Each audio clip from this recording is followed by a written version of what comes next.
What's up, Bandidos? Tux has your back, covering Season 8 daily to help you milk every bit out of what this game has to offer. And today, I'm going to be showing you the Pestilence build, what might be the very last Pestilence build you'll ever need in this game. Let's go. Accept it, Division. This is a war you can't win. Sweet dreams are made of this.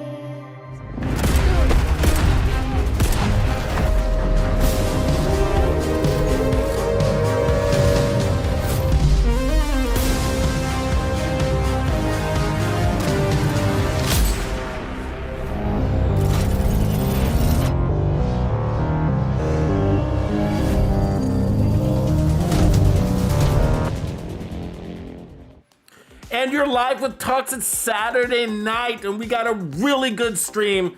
I'm really excited about this build. I actually created it all off a single piece. I'll show you what that is in just a moment. But before we get too far ahead of ourselves, before I show you what might be the last Pestilence build you'll ever use in the Division 2, it's got everything.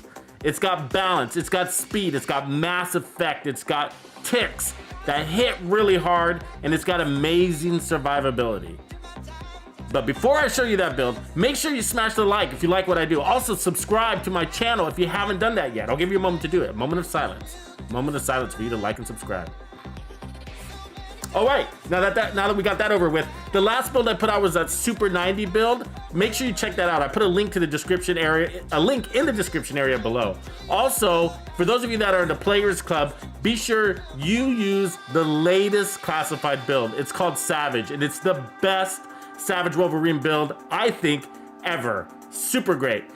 Also, hardcore members, don't forget that you have that amazing gamer music playlist that you can stream or download and listen offline or stream offline, whatever you prefer, on either YouTube or SoundCloud. The link to that is also in the description area below. And if you guys don't know what I'm talking about, classified builds are secret builds made just for Tux's Players Club. These truly are extra builds that I make as a thank you for supporting me and really supporting the entire Division 2 community, because that's what I do, is I uphold and build this community and build for this community. So if you want to tap into these secret builds while supporting me and the community, make sure you hit that join link, which is pinned in the chat, also drop it in the feed, as well as in the description area of this live stream. Okay, so we got that out of the way. All right, you guys ready? You guys ready to talk builds? Who's in the house today? Who has joined us? Do we have who do we got? Who do we got first? Trobs in the house? Trobs, you jumped in first? What's going on? Axion, Wayne, 187. Wayne's catching us on both sides, right on, because we also did a really good stream on Twitch last night. We broke the merciless code. Guys, we cracked the code, the merciless code. We came up with a really amazing merciless build. It's got amazing handling, and guess what? We're not using brace. It's actually amazing. We figured it out, finally, but it was a 5-hour stream. So it took us some time to kind of get it all in tune. Really fun build. Can't wait to share that one with you guys. I got a survey out in the community, so check that one out. If you haven't seen that post, I need you guys' feedback to know which direction you would like that build to go. Dispatch, what's up, man? Notion of Death, Marquez. I appreciate it, man. Gracias mucho, muchísimos. Daniel Paxton, what's good, brother? Chevy Muscle in the house. Fat Cat, my boy. Tux Clan in the house. Appreciate those Tux lives, guys. It sounds like my mic is coming in loud and clear. Blasian, Skeletor. What up, Skeletor? Skeletor is also a homie from the Twitch side. Daniel Baron. What up, Anthony Arosmena?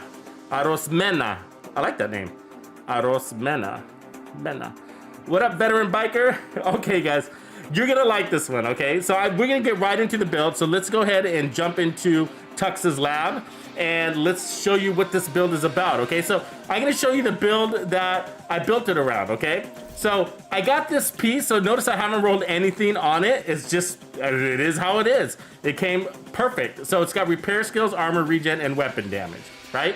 And it's Walker and Harris, which also gives you weapon damage. As you can see, I'm running 2 pieces of Walker for that additional damage to armor.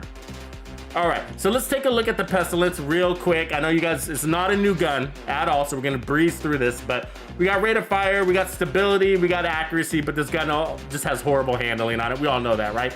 605 RPM, 100 in the mag, 100k base weapon damage. No, I haven't changed the base weapon damage. Actually, I just remembered I need to do that. So I'm gonna go do that real quick as far as the specialization goes. All right, so the base weapon damage is gonna be higher. I just haven't done that yet. So this weapon itself comes with damage to armor. Isn't that neat? So we're gonna have lots of damage to armor. It also has 12% damage to targets under cover, but Plague of the Outcast, hits apply a debuff dealing 100% weapon damage. That's the key word, weapon damage, over 10 seconds. And you need to stack that up 50 times to get the max potential out of it. But then it puts a waterfall effect. So basically you wanna kill the enemy, whether with your bullet or that plague, and then it rolls on to the nearest enemy within 25 meters and so on and so forth. And the idea is to get as many of those waterfall effects happening as possible. Okay, but here's the thing that nobody ever talks about when they talk about the Pestilence, right? They never talk about the fact, like the ability to have to do that. You know what I'm saying? Like, in order to get 50 stacks, okay, especially, I mean, the enemy's gonna punish you for being out of cover. Do we agree? And so you have, in order to get 50 stacks out on a weapon that has 4.4 second reload with a 605 RPM and a 100 round mag that's missing a lot of bullets, you're gonna be spending a lot of time, you know, out of cover shooting. Now, I don't mean like running and gunning. I mean out of cover, like waist up, head out of cover, that kind of thing, right? And so the enemy's not gonna just let you sit there and pump out mag after mag after mag. You're gonna be receiving lots of damage with this weapon, right? So you have to account for that. You also have to account for the horrible handling, the horrible reload time, all the misses, right? The more you miss, the slower you reload, basically the more you miss, the least amount of accuracy you have, the more amount of time you're gonna be spending out of cover.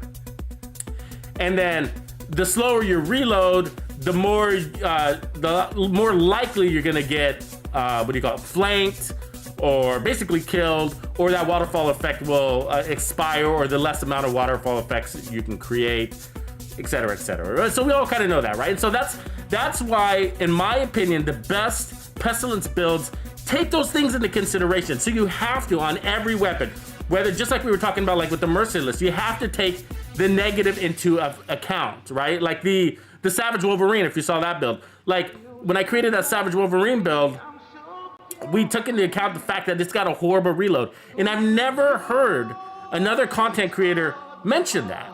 And that's sort of, that's sort of like, well, we gotta be talking about this stuff, guys. So, like the Savage Wolverine, for example, you have to play within 7 meters because it has close and personal, but the reload time on that thing is 2.4 seconds. That's a horrible reload for an AR in the first place, and even worse for running and gunning, right? Inside 7 meters. So we have to build around that stuff. We have to take that into consideration and build around it, while at the same time achieving the maximum damage output we can. So maximum damage output, maximum time to kill, maximum survivability. That's all our goal, right? That's all our goal. And that's what we've achieved with this build, okay? And so this is just a starter build. So we can evolve this build together, all right? So this is just a starter build, but I'm gonna tell you right now that I tested this build in the testing range, and I haven't even run this build out in the open yet. And I can tell you, it's a 5-star Pestilence build, just from the testing range. Why? Because I've created several Pestilence builds. You guys know that. I've created at least 6 or 7 that I've produced videos for. And I can tell right off the bat that this build is one of the top, if not the top, of all the Pestilence builds I created. It's hitting really hard, but the recovery and the weapon handling is absolutely a beast. Okay, so let's get into the reasons why. But one of the things I want to show you is, look at the heals. 47, almost 48,000 heals per second, okay? That's amazing. So we're gonna have all of that on top of those waterfall, a million ticks on top of the healing, okay? We're gonna have the healing on top of the ticks, whatever you wanna call it. So, but on top of that, notice I have armor regen rolled into this build. Notice I have one piece of Bellstone that has 1% armor regen. It's got armor regen and double repair skills.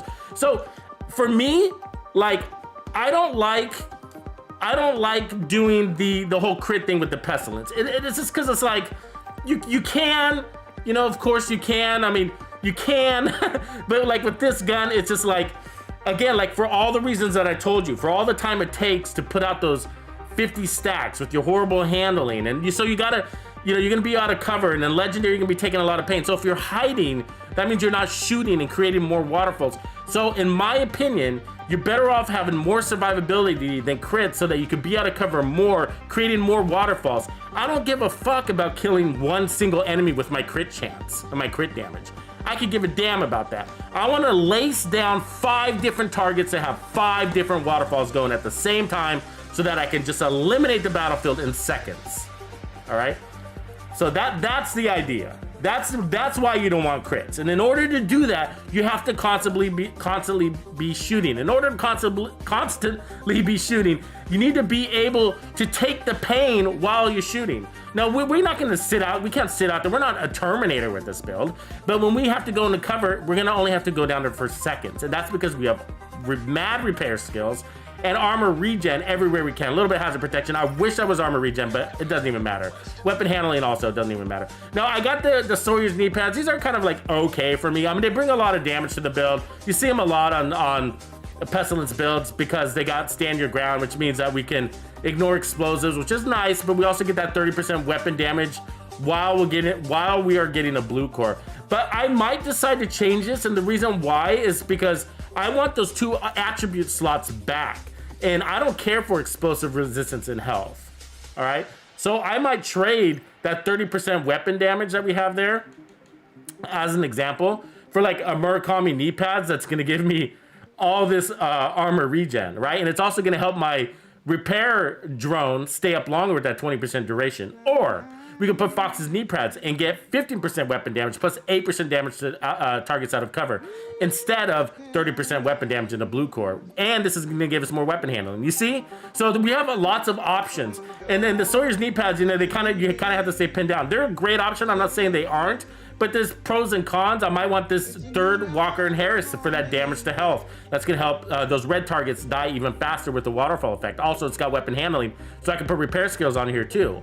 So we're going to get 15% weapon damage, weapon handling, repair skills, and damage to health instead of just 20% or 30% weapon damage and a blue core. So, so these aren't bad, and I like it with it, so we're going to hold here for a second. And then I got the Contractor's Gloves. This is my first piece of Petrov, which is giving us 8% damage to armor, as well as that 10% LMG damage. We got armor regen and weapon damage, of course.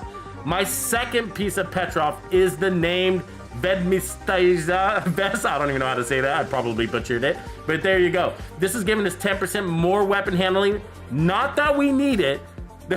We don't need that additional weapon handling, and that's because this is coming with perfect brace, which is while in cover, weapon handling is increased by 50%. That's more than enough, but it's fun. We got lots of weapon handling. We got weapon handling all over this beast. Like, there's more weapon handling there, right? We could, so you're gonna see that this is gonna be a laser beam, but all that weapon handling is gonna help that reload when we're in cover, right? So we're gonna have 50% increased reload speed. So it's not just about landing those targets so you can get those waterfall effects happening faster, but it's also about that reload speed so you can have a continuous fire going, right? Now, again, here's our first piece of Walker, which is giving us that 5% weapon damage. So again, weapon damage is what the Plague of Outcasts is working off of, and then I have repair skills and armor regen. So we could also change that armor regen to weapon handling if we want even more, but we don't need it. And then I got my second piece of Walker, which is my backpack. And again, I have a Petrov backpack we can switch out to later, so we will try different combinations. We could also add armor on kill if we need it. We do need to change this. We don't need that, but it's not the worst thing. But we got weapon handling, repair skills, double repair skills, and vigilance. So this is giving us 5% damage to armor, 25% weapon damage, double repair skills, and weapon handling. So we got lots there, lots going on. So let's go ahead and real quick, before I forget, let's go change the specialization because we're gonna need gunner. That's also gonna help us with our ammo situation, right? And then gunner, so we need the LMG. So let's take off, let's go ahead and take off the SMG here and put on LMGs there. So that's going to increase our weapon damage. It's also going to help us with our ammo. So we get bigger pouches. We're also going to get that 10% armor on kill, which is just going to be a bonus. So with that 10% armor on kill is just going to be bonus. We also get 10% weapon handling for standing still. We're going to get 10% ammo back. We're going to get 5% rate of fire increase for 5 seconds on kill. So yeah, lots of, there's that 10% weapon handling, lots and lots of bonuses. So we do want to run this. So let's activate it. All right, so there it is. So of course, and so let's show you what this thing can do real quick. Okay, it's gonna be pretty amazing. But first, I want to show you the heal. So let's go ahead and just damage ourselves real quick. So we just get this out of the way. And so remember, we're gonna have 10% armor on kill on top of this. So that's pretty good. And of course, we get that stronger. But for now, I think that's pretty good. We can test this out in Legendary and show you what it can do. That's good. That's good because we got weapon handling and we got reload. So like time and reload. And so when we go down to reload, we're going to be receiving basically a lot of heals without taking damage. So let me show you here. Okay. So watch the reload scenarios, okay? Remember all the weapon handling we got. Let me just show you the stats, by the way. We didn't do that. So I don't got any crits here. So what's worth looking at is the accuracy now and stability. We don't see the perfect brace. So buff 50% to that. So that's 87.5, 87.5, 87.5, 87.5. Where's that reload time? And I don't know what this is. It's basically cut in half. So 2.2 seconds. Win in cover. Okay, so you gotta be in cover. All right, let's check this out. I think I put this on invincible, right? Yeah. So we're not worried about crits because I don't have any crits, right? So let's reload this thing. Look at that reload. Look at that, 1.14 million. You guys see that? 1.14 million. That's amazing. That's absolutely amazing. Is that the highest you can get it? No. And we're not trying to get to the highest because we want a balanced build. But that's really high for all the survivability and weapon handling we have on this. So you can get this thing up to, you know, somewhere between 1.4 and 1.5, you know, and you could do that with the tip of spear. But trust me, that build is a pain in the ass. Anybody try that tip of spear build? It's garbage. I mean, anytime you have to switch to your special weapons to boost your damage, it's ugly. I've been trying it lately, actually, because I've been working on a tip of spear sniper build, and it's ugly. That switching weapon thing gets me killed more than anything else. So, especially in Legendary. Maybe in Heroic, it's, you know, easy. It's a little bit easier, especially if you're running with a team. But if you're used to playing the most difficult content in the game, you don't want to do the tip of spear. You do not need more than 1.1 million damage on your build. Okay, 1.1 million is mighty fine. So let's just go ahead and run a little test and I'll show you what I mean. Xander, you're late. That's one demerit. What's going on, my man? Good to see you, Xander. You were on the stream last night too, right? Yeah, we can add health damage.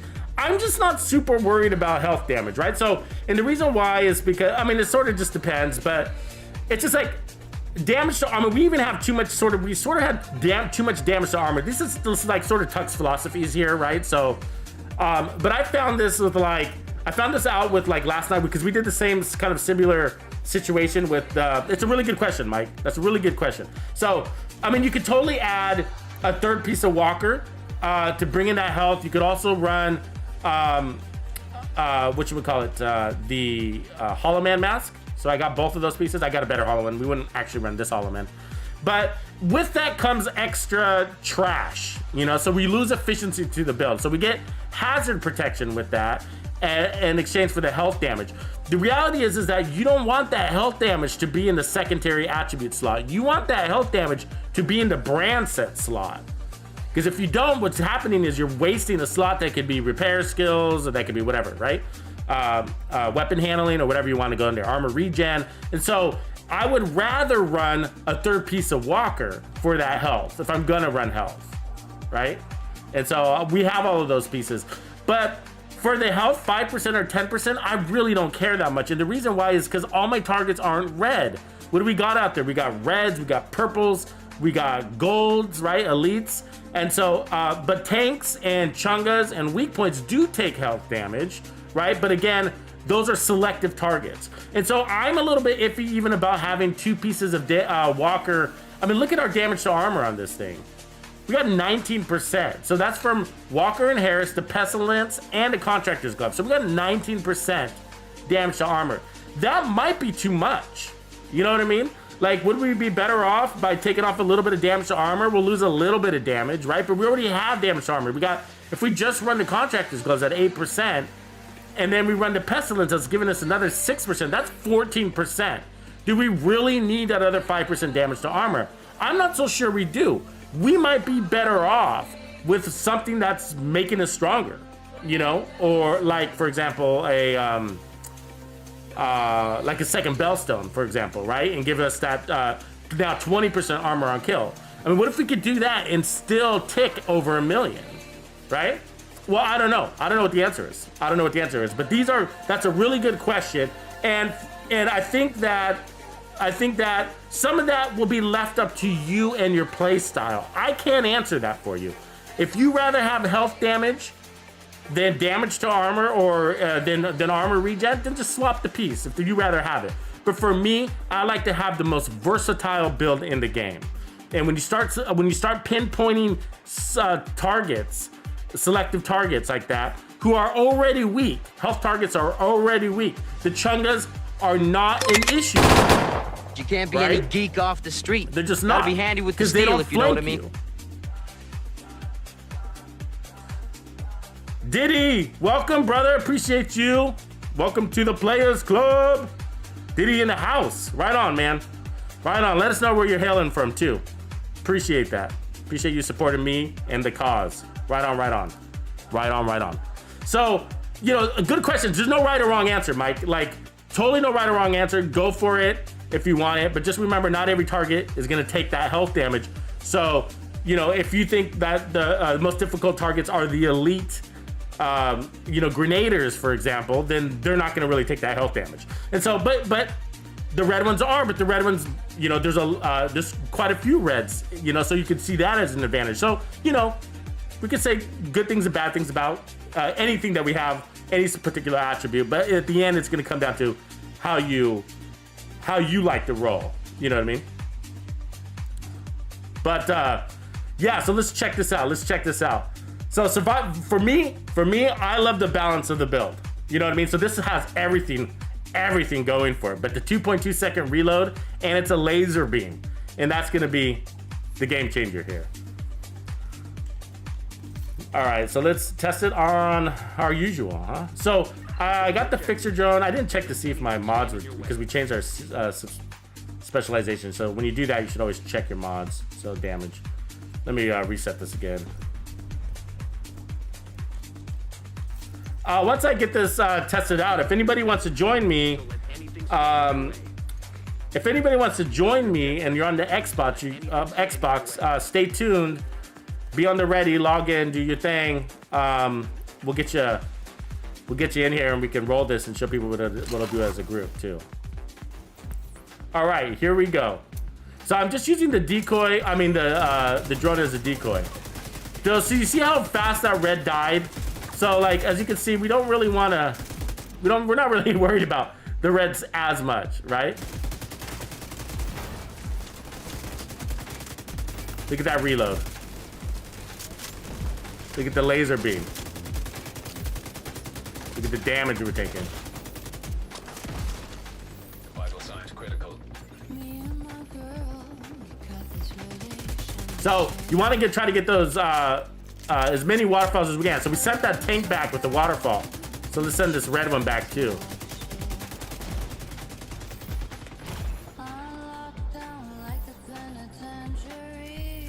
Uh-oh, you might grenade us. Oh, he did, you asshole! I should have had that turret out. All right, let's have back at it. Ooh, heroic with all directives. That sounds gross. I'm not a big fan. The only time I run all directives, I'm not a big fan of directives. They slow you down. But I get it if you like it. I'm just looking for an additional challenge. The only time I run all directives is like when I'm running like reanimated, or I have like a challenge build on or something like that. But for me, the reason why I don't like running directives is because I'm always farming, and it's just like it really slows you down, and I'm more interested in getting gear than I am in playing with directives, which would give you more XP, but I don't need XP so much. You know what I mean? It helps with resources a little bit though, but I got multiple characters. That's an easier way to get resources. Which reminds me, I'm looking at starting a second character here in a second.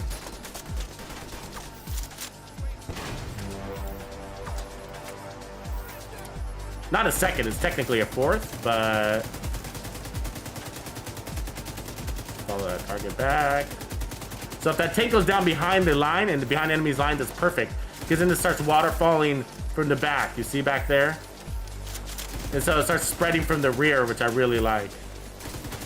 So tanks are nice because they're nice little slow, steady targets that you can just lay down all your stacks.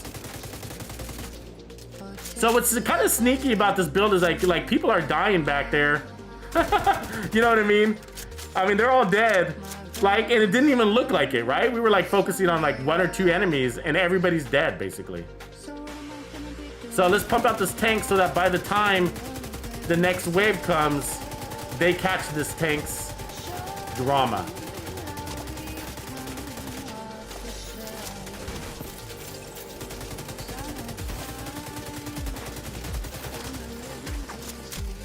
Having that fast reload is nice, by the way.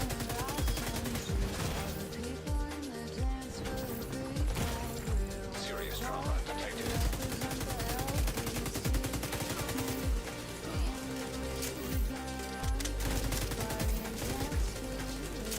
Ammo looking good. We just gotta get that last drone lady up there. Way up there.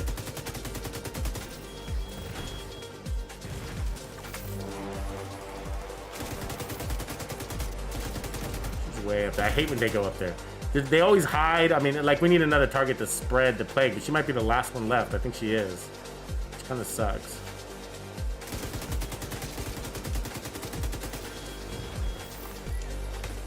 Oh, looks like there's one other guy left, but she's basically the last one left. Let's go and throw a grenade at her. Come on, play. There we go. Oh, they needed to reload. That time to reload. There we go, though.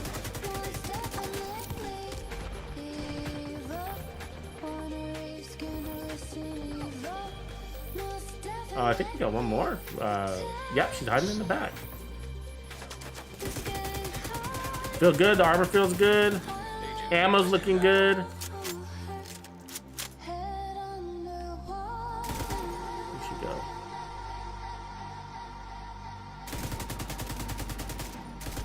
Where'd she go? Anybody see that purple gal? She's not gonna live much longer, but I don't want her.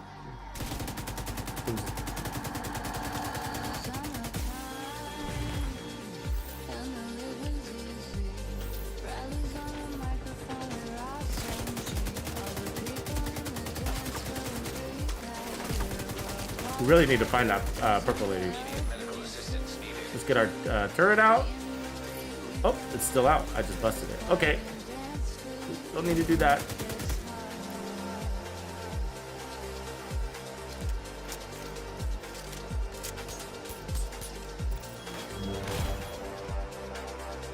Ooh, we get slaughtered by that drone. See, one drone lady could cause havoc. You gotta get rid of him. Okay, let's get this up. So we just need to start killing now. Spread that plague.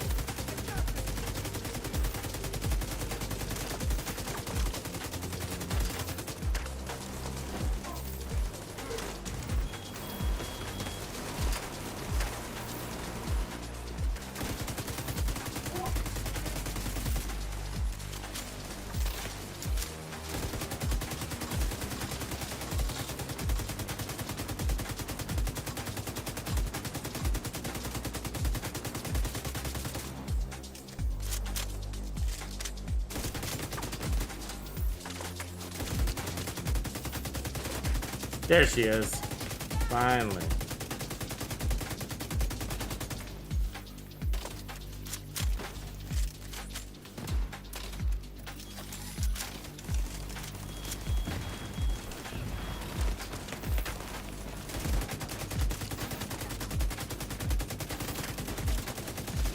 All right, she'll die. There you go. Oh, I didn't see you there, buddy. Welcome. The big fat slow targets. All right, so once you get the drone ladies out, the rest of the guys aren't really an issue, right? The drone ladies are the only ones that can flank you. The drones and the tanks, that's why they're always the priority. And it took us forever to get that one drone lady.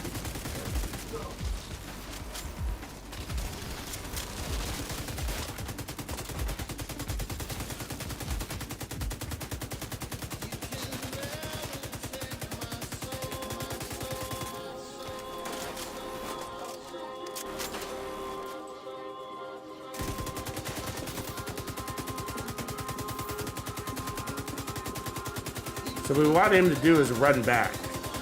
There we go. And so that way when he goes back, he spreads his little disease. There we go. Disease spread. Okay, both chungas are down. So now it's just the mop up crew. And the plague will finish them out. So we'll just let it do that.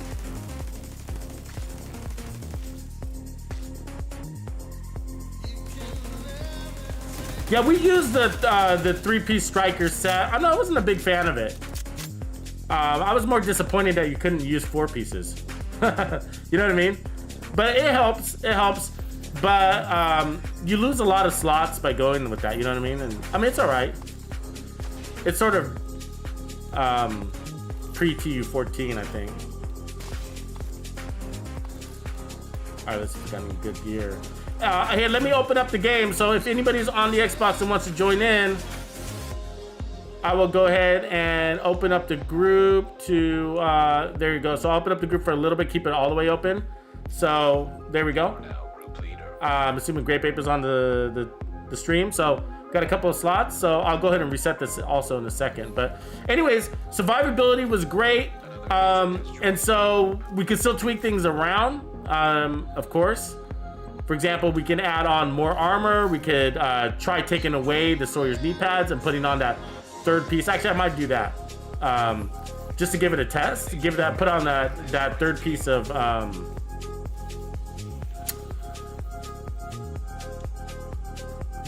Walker. Let's give that a try. See what we think. I'll show everybody the build again too. So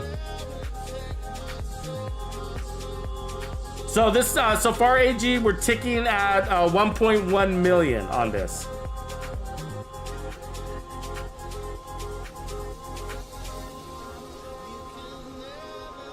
Yeah, Joseph King, I kind of agree with you. Like, I think that, where you're saying that SHD matters. It does. I mean, I think that's what I say to everybody that's new to the game. I was like, just get to level 1000. I mean, from there, it doesn't really matter, really. But just get to level 1000. You do get a little bit more health damage. There is a health element. Like if you look on your thing, see in the middle, it says current health boost. So, that can help a little bit when you're out of armor, obviously. But otherwise, you're after just maxing these. That's the most important thing, is to max these out for sure.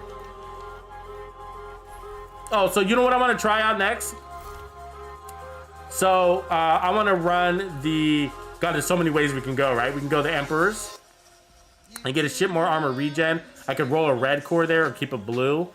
I could also I'm going to try the Walkers though. Let's try it with health, because I know some people like running health on the build. So we'll put damage to health, and then I'll go ahead and put on more repair skills.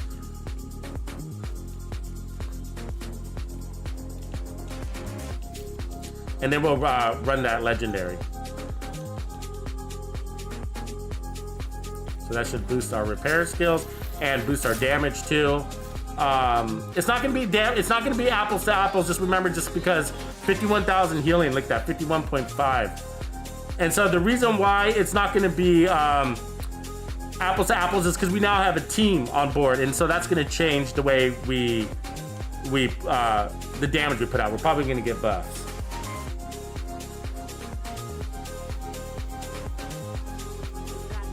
What up, James Eaton in the house?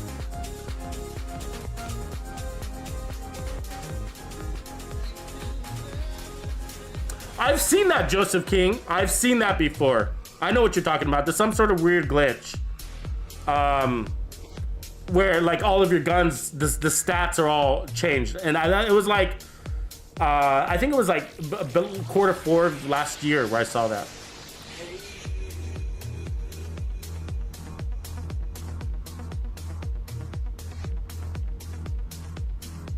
Yeah, so going back to Daniel Tremblay's comment real quick. Hey, we're going to start this over, team. We're going to start this over, so make sure you're ammoed up. About the striker, hey, keep in mind, guys, it's that the 4-piece striker does not work with the Pestilence. No, I mean, it works with the bullets, but it won't work with the Plague of the Outcast, and the whole idea is the Plague of the Outcast. You know what I mean? OG Dancing Bear. Sup, y'all? OG Dancing Bear and I are gonna create our fourth characters, our extra characters together. So if anybody's down, just squeeze that in. We got to figure out when and how. So wait for these guys to load up, and we'll take this for a spin as a team. So let's see what our homeboys are wearing today, because it's gonna affect our build. What up, Grape Ape? Love the name, by the way. So Grape Ape is running Hardwire, so he's giving us 5% damage to targets out of cover, which does affect the Pestilence. Okay, so if you guys can keep an eye on the ticks, that'd be really cool, because that's gonna give us a 5% boost. Miguel Dufly, good to see you back, man. And so keep an eye on that. So that's gonna help. Let's see what Fat Cat's got going on. So he's running a Pesty build too. All right, so we're gonna have double waterfalls going, and I like his build. I actually have the same setup almost. That's really funny. I like your selection. And VL Jack is running Gunner. Okay, so we're not gonna get a buff from VL Jack, so that's cool. But we are gonna get a little bit from his Scorpio. But he is creating a toxic delivery effect, which is going to help weaken the crowd for us. So lots of perks there. He's also going to help us with the ammo. But really funny. So as I was just looking at the other guy's build, as you can see, that's one of our options. So we got Walker, a Petrov backpack. It looks almost like his, right? So I don't think we need ammo capacity. So that's the only reason why I'm not running it. But let's go, boys. Let's kick some ass and take names. Fat Cat, you're in charge of taking names. All right, so we need to see what our waterfalls are going to be ticking at. We got Team Bust, but we also changed the build, right? We added damage to health. So that's going to change everything, basically.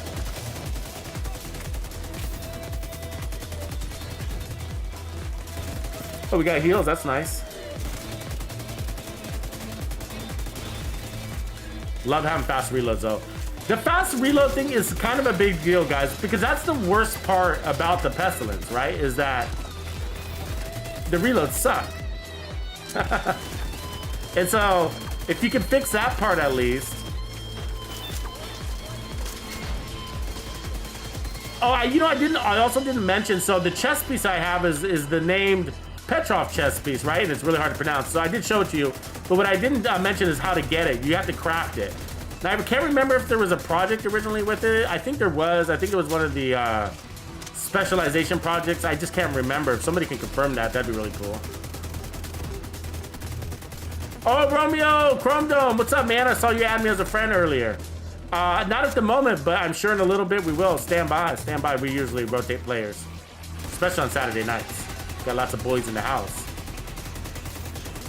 Right on, man. I did see you add me as a friend earlier, so that's cool. I knew I recognized that name. Good to have you back, by the way. I haven't seen you in a while. So, yeah, again, the idea is to constantly refire. We're getting that bonus armor, which is helping a ton. So we do not have ammo armor issues here. You know what I mean?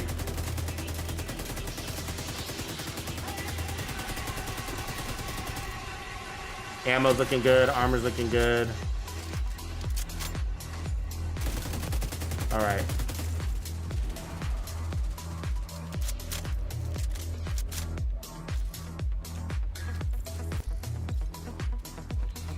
So start spreading those ticks as soon as possible, right?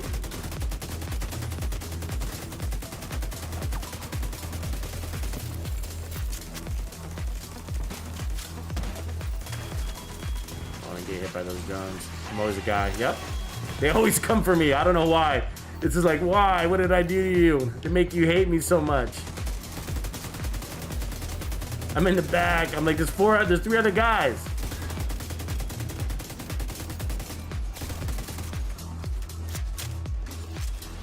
But yeah, this is a pretty cool chest piece, actually. So I was really excited to make it. I hadn't actually used it before.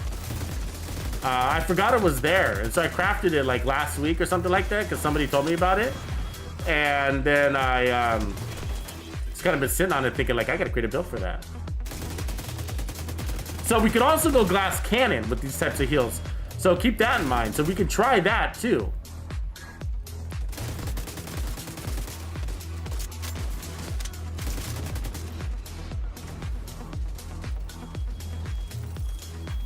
It's always the drone ladies left, huh? Because they hide. Do a good job of hiding.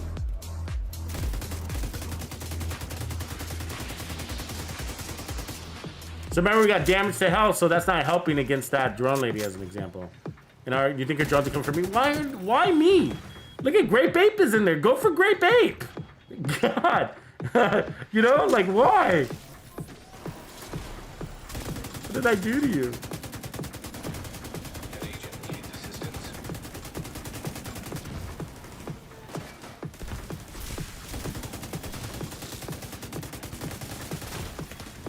Serious trauma detected.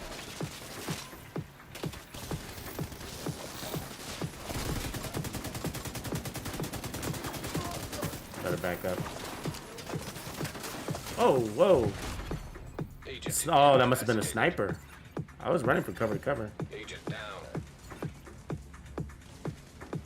It's funny how it gets harder in a team sometimes, huh? Like you run solo and clear it, you have 3 other guys and it gets harder.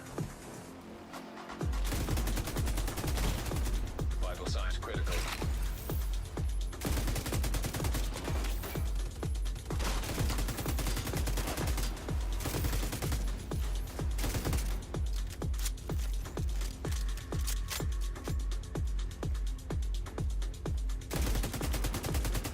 Go put our decoy. What you don't want to do is get sniped because that's a lot of burst damage you can't handle.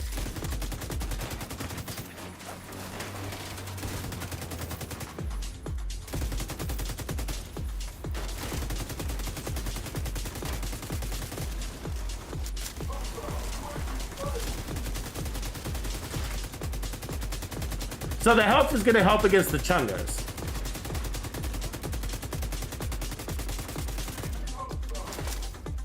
But it gave us lower damage, so somebody was asking about that. We got a lot of changes though, because we could put the health somewhere else too. We could put it like on the mask, but I replaced the Sawyer's knee pads with the health. But that dropped the health thing dropped our damage by about 200,000. Where's our guy? Where did we lose him at? Is he in the back? Try and get to him. Oh yeah, there he is.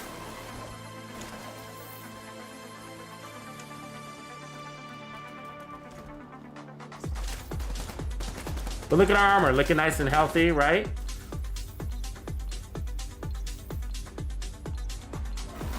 Alright, so now we gotta roll for cover here. Stay in cover.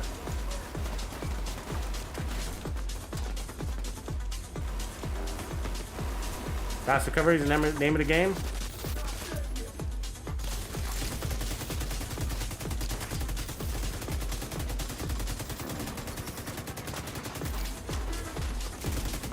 Watch that sniper. Got a beat on this.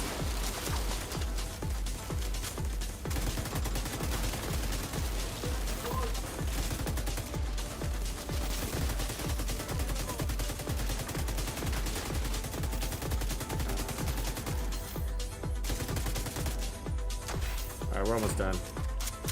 Yeah, so it doesn't look like it's not so much that the damage to health hurt us so much. It's just that it just might not be the place where we put it. It was our knees. It might be better like on the mask.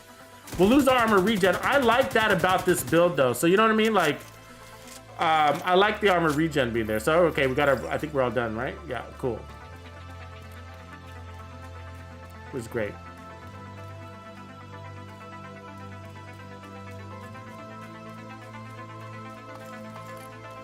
So I'll show you the change we made. Jeremy Perry. What up, Jeremy Paris? What's up, brother? To that good night. Old age should burn and rage. Well, it's not in Legendary. It's the same amount. The thing about Legendary is it doesn't scale. Look at that. That's a nice little Petrov mask. We could take that. So it's the same exact enemies whether you play with 4 guys or 1 on Legendary. It doesn't change, of course. Which is why doing solo Legendaries is the ultimate test for a build. Because it's as hard as it can get, even with 1 player. So it's always the same, right? Always a purple tank, always a yellow tank, and always a red tank. Always 2 purple drone operators with a red drone operator. Always the 2 chungas in the same colored snipers. It's always the same. Always a yellow grenadier, always a purple grenadier. Never, ever, ever does it change. Not in my lifetime, at least.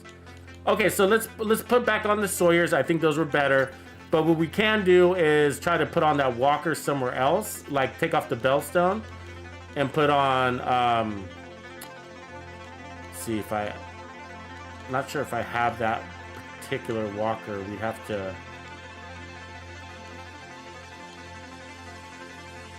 Let me see what we got here. Walker. Da da da. Oh yeah, I got it. Yeah. I know what I want to do.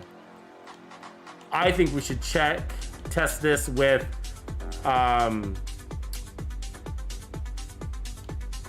there we go.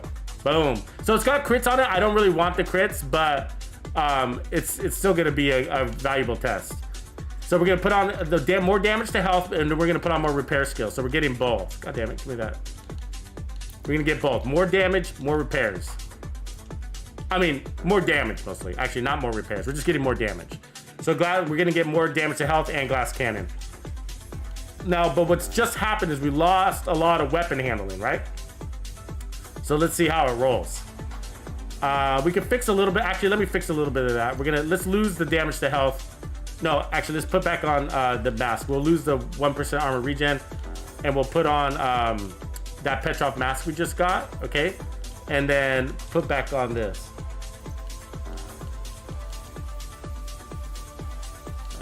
Let's see here.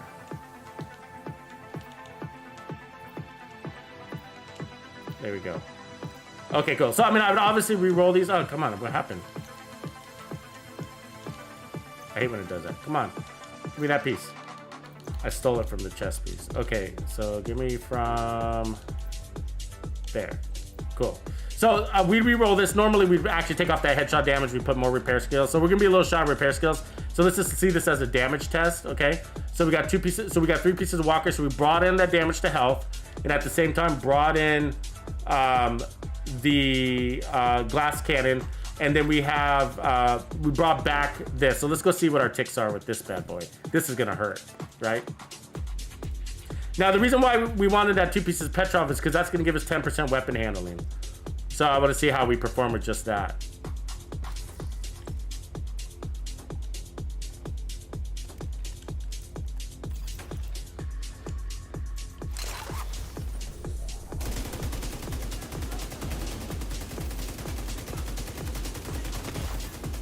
Serious trauma detected.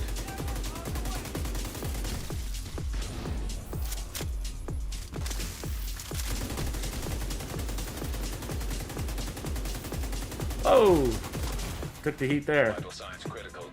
That's a little bit of that glass cannon. We got to adjust our gameplay for it. Let me back it up.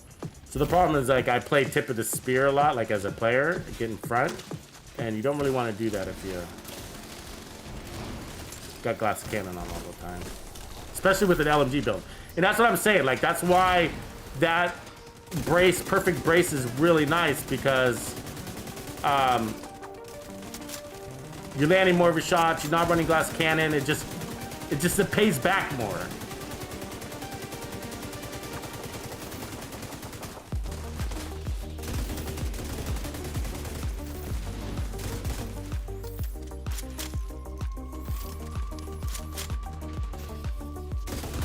See that? Serious trauma. I mean, like, we're in the back too, huh?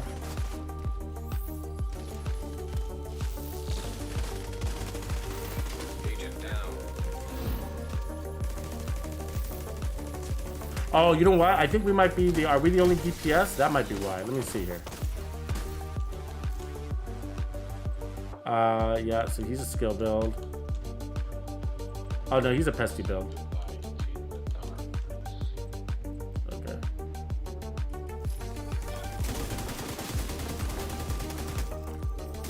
They do tend to shoot more at the guy that's also shooting more.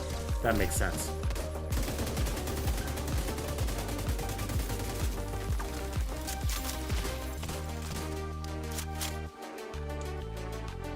Are we down a guy? I think we're down a player.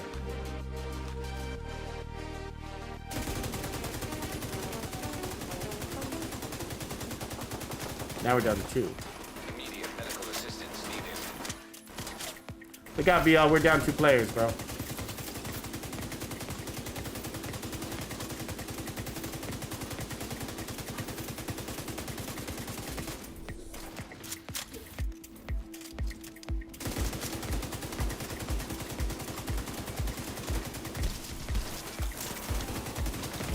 Yep. Serious trauma detected. Agent out of action. That's, yep, we got overran. Vital signs 0.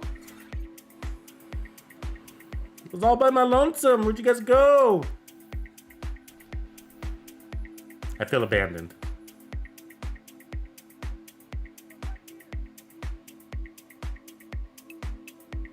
Scott's OG, good to see you, man. What's up?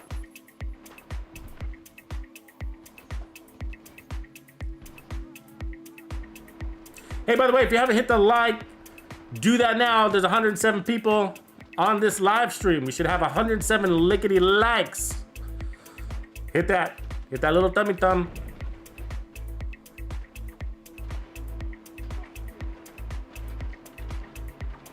OG Dancing Bear. What kind of restaurant are you in, Dancing Bear? What kind of restaurant is it?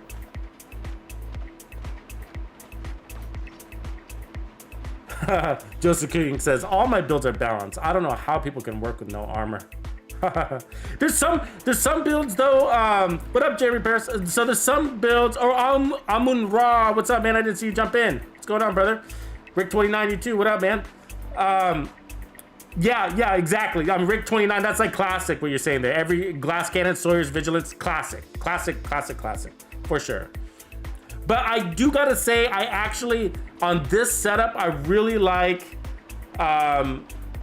the perfect, what do you call it? Perfect braced. It's a nice addition. You know, 50% a weapon handling on the, if there's ever a gun that needs weapon handling, it's the Pestilence, you know? An agent needs It's the assistance. Pestilence.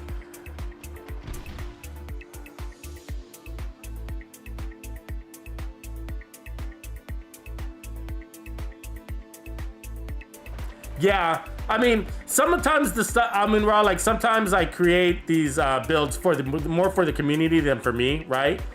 So like I'm like real, I like to play really aggressive and get and push forward, and so like the memento does make a lot of sense for me, and I can use it in a group, and you know, be fine with the amount of mementos that I'm able to acquire by playing forward and playing aggressive.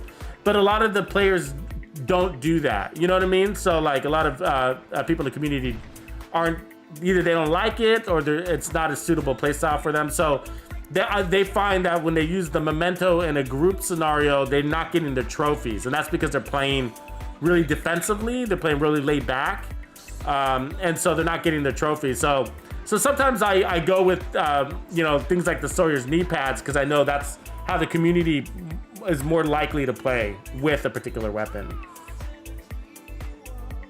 And of course, it does just as much damage, you know. In the short term, that is. You know, AG, I like the Bullet King. I like the concept, but I don't use it, you know. But it's on my list of builds to do for you guys. It's just that, you know, you have to superpower that thing, and it kind of, you know, I kind of like, well, you know, what can we, you know, is it just gonna be a 4-piece striker, a 4-piece negotiators build again? Is that where we're gonna end up with the, you know what I mean? With the Bullet King, because it's got a damage issue, right? It's got a damage and a little bit of a handling issue, but mostly a damage issue. It's really low in damage, so it's sustainable damage. So, you know, a build like strikers or negotiators is really a nice fit for that. Steven Johnson. And so that's why, like, with certain builds, it's just like, I mean, certain guns, like, I don't do builds for them, because we're just gonna end up with the best setup, which ends up being kind of generic, you know what I mean? And so, you know, but it's still on my list because, you know, like what we did with the Merciless last night. You know, we spent 5 hours tailoring that Merciless build last night. 5 hours on Twitch. Just changing this piece and be like, okay, this is this and this is that, and let's move this until we got to just like the perfect one. I mean, we were we clocked in the explosive amp damage at 10.4 million on the merciless. 10.4 million, and it can go higher. It's just we really didn't need to. You know what I mean? We had to clock it. It's the thing about the merciless is it has some like really inconsistent numbers. Like you can go into the testing range and blow up and blow up and blow up and blow up, and the number's always different. So I think we got basically to like 10.4 million, and we were like, okay, that's good enough. We'll call it 10.4 million. You know what I mean? But it's critting. The crits on the merciless app were at 1.4 million plus, over like 1.48, almost 1.5 million crit. And then we were exploding at 10.4 million. So, but anyways, in order to find that perfect build and manage the handling and the power and survivability, we had to work with it for like 4 to 5 hours. And so, you know, and that's what we're gonna have to do with the Bullet King. You know what I mean? We're gonna have to flush out that build over, you know, several hours of gameplay until we say, okay, we've managed the power. We got the power up, we made it unique or whatever, you know. But, all right, so that's the build. You guys have seen it. So let's see here. All right, I think we got the team back now. So I gotta say, I mean, we can put on regular braced here, but I like that perfect braced. I want to put that back on. Like the trade-off just wasn't there for me, you know. We could also, you know, run a walker with the non-perfect brace, but I like the perfect brace. Let's see here. I think it was this one. Yeah, but we've got the Hasbro going with it too and all of that. But we can put back on the well, we could put on a I don't have the other Hollow Man, but we could try the damage to health here instead of Bellstone. Let's try that mix up. Okay, so we're taking off the Bellstone. There we go. So it's got crits on it. We don't really need the crits, but we'll just give it a try. That's kind of interesting, huh? Assault, skill damage, shock and awe. Huh. It already has skill damage, shock and awe, and assault. I mean, that'd be a nice little capacitor piece, right? The map is gloves here today, so.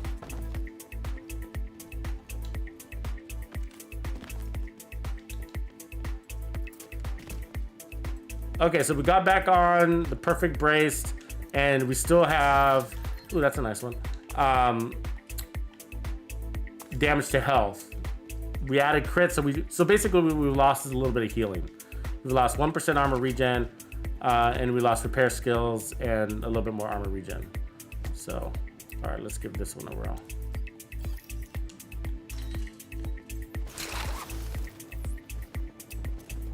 What's wrong there? Yeah, see, the handling I think is the biggest piece about it. And I don't mean necessarily the reload. I mean, like, just it's easier to nail those targets, you know?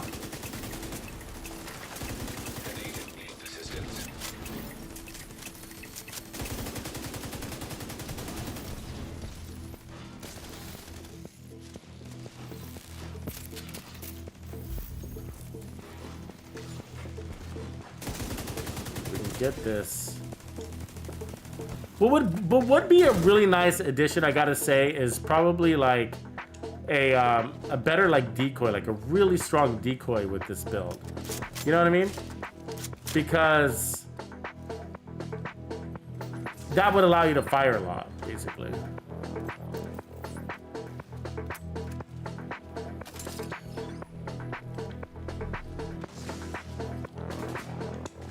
So again, try not to be super tip of spear with this build. You want to be able to just lay it down, you know what I mean? You can see this is how they're all suppressed. You got multiple guys suppressed there.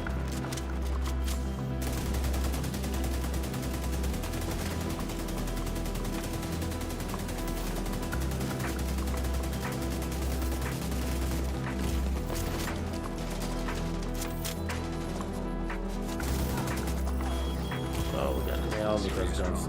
I don't know how we're always the target of the explosives. You know what I mean? I mean, maybe this because there's people behind us. I don't know. Let me try not to be the guy in the front of you. Those explosives always look for me. We take like 3 drones and a grenade right there. Vital signs critical.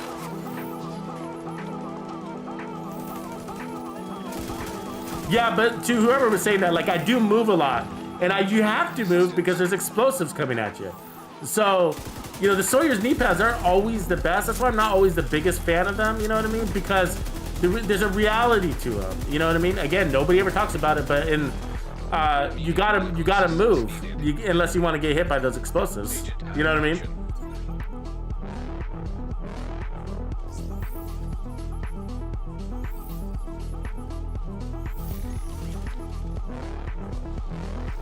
I'm tired of getting hit by those explosives. I'm gonna get back even further.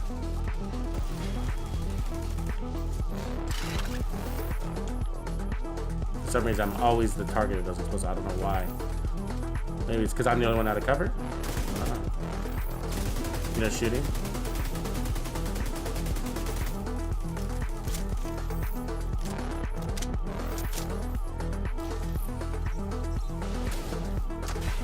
You know what I mean? Because I think there's skill builds. That might be a the way the AI reacts. You know what I mean? Because you know, some people say that they target the person that's putting out the most damage, but they might also target the person that's shooting, that's spending more time out of cover shooting too. That could be a factor.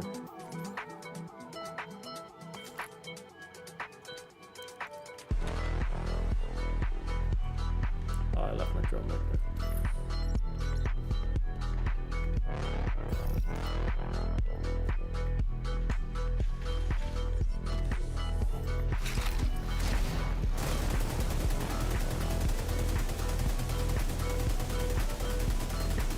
Yeah, actually, while they're playing with the dogs, because that's not really a critical part here, why don't we go ahead and play with our knee pads a little bit, huh? So let's see here. So, you know what I mean? Because we do move around a lot. I mean, we do stand still, so it would be nice to just kind of get something out of that. So we could put some like Fox's prayers on. I'd like them with repair skills, but we got improvise. We could put our other walker here. Actually, we could do that.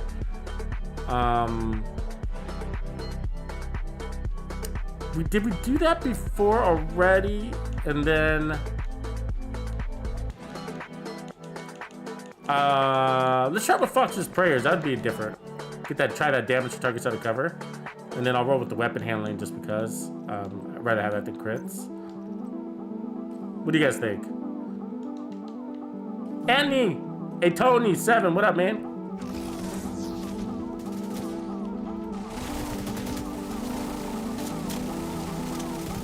So we lose an armor core, but I'm okay with that. You know what I mean? Like, I'm okay with that. Like, we gain that damage to targets out of cover.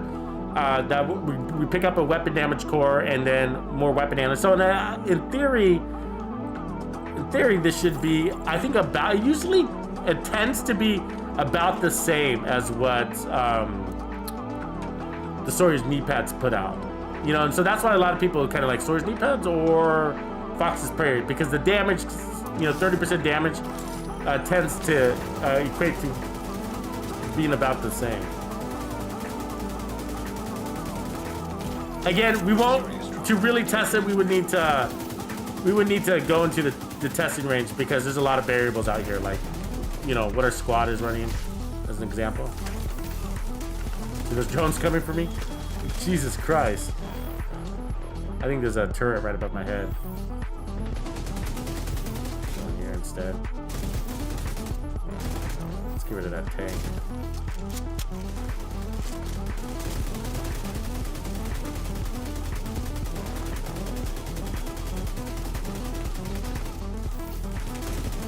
There you go. There's the water for 1 million over there.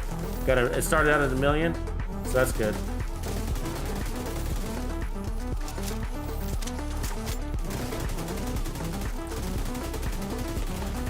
Vital signs critical. Oh, got a sniper though. Fuck. Agent down. Go Foxes. Yeah, that's what I got on. We did drop a little bit in damage, but we're mobile.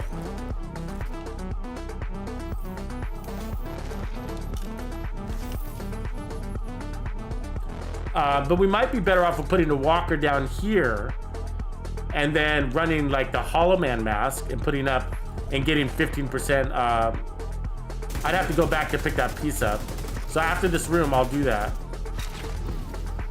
I got a Hollow Man mask in the stash I forgot to grab.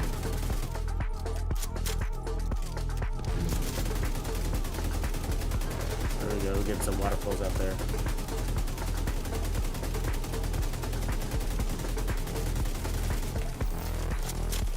So what is that ticket? 919, 560. 1.2 million right there. You see that? That's actually pretty good. You know why it changed? Just because an elite came out, I'm guessing. Oh, you know what? We might have got a status effect boost. Let's look at our guys' builds again. Let's see. Firewall, no. No. Yes. So we got 10% damage to status affected targets. That's why it went up.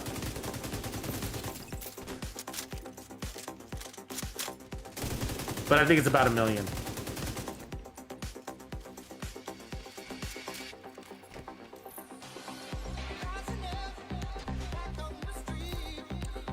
So team, go ahead and progress forward real quick. I'm just going to run back to the White House to pick up a piece and re-roll something. Go ahead and progress. Don't pause for me. If you want to. If you want to wait, totally. It'll only take me about 2-3 minutes. Yeah, health damage applies to the pesty ticks when you got a health related target. So yes. So you'll have a variable in your pesty ticks. It'll change when it's on a gold target. But chungas, warhounds, tanks, so this is really helpful on those guys. Their health. As well as what's the other one? Chungas, warhounds, tanks. Oh, weak points. Weak points too. And then of course the non-elites. So all of those guys will take that health damage. That's why health can be a little bit helpful. So we're gonna pick up a couple of things here real quick and then head right back into that fight. But anyways, yeah, so team, feel free to progress. I'm just gonna be a minute, but I don't wanna hold you guys up. It's not a big deal. So one, I wanna take off that weapon handling because we don't need it. So on the Foxers, I'm gonna put on repairs, okay? And so that's more useful for us because we already got a ton of weapon handling. And then on this mask, we're gonna take that great damage off. We're gonna put on repairs also, because we're gonna be mixing and matching pieces. So repair skills are what we want. So again, it's about spending more time out of cover shooting. Okay, and then gloves, we're good. Holster, we're good. Okay, so then we want the mask. If you guys die, don't sweat it. Don't worry.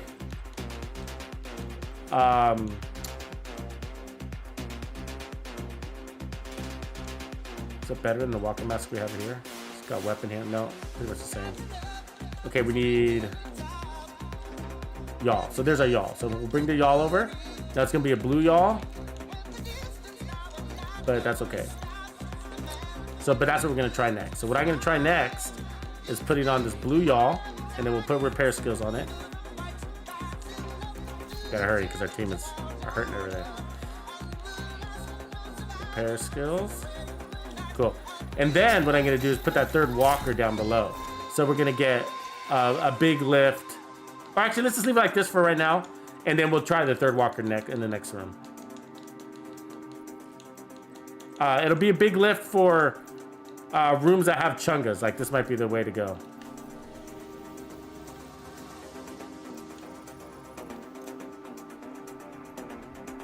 Yeah.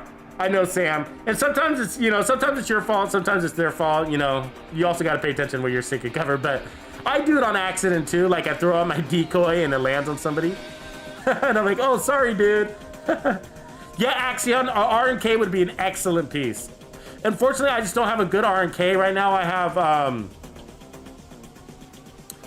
yeah, and the Alps as well. I mean, I have those red pieces. It's just that, they have crits on them, and I'm not really into the crits, So, cool, let me reset this. So it looks like we lost that room, no biggie.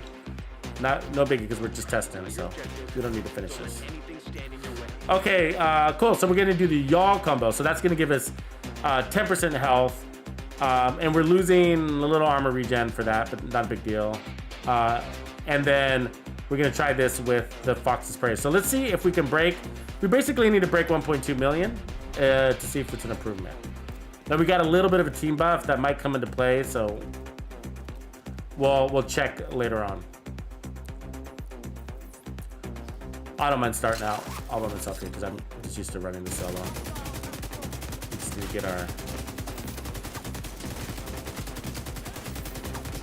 Oh, fuck.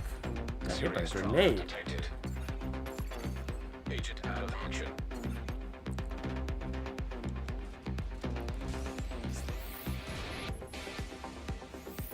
I gotta keep my situational awareness. That was my fault. Keep up your situational awareness, you know what I mean? You need to watch your left eye. So this is also a really good piece of cover. If you guys didn't know, you should try this one too.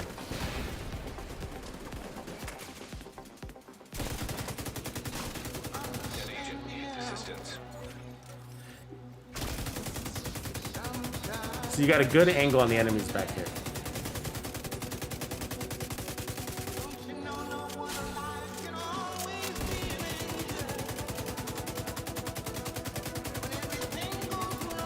Laying into those tanks. Keep them all stacked. There's two tanks there. I don't know if you can see that. There's a yellow tank and a purple tank.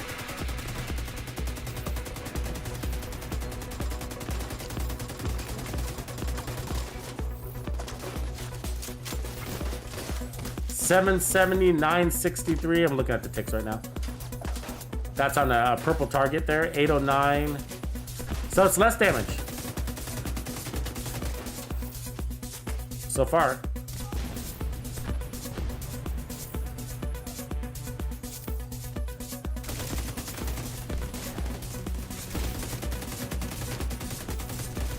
We need to get, let's try an elite. We need an elite.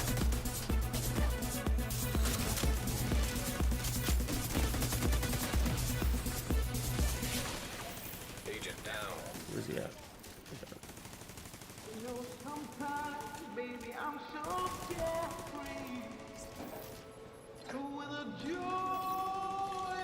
Like another good spot, if you're not familiar with the coverage spots, back here is also good. Not up above, you'll take the heat from the grenades. But if you come back here, it's also a good one.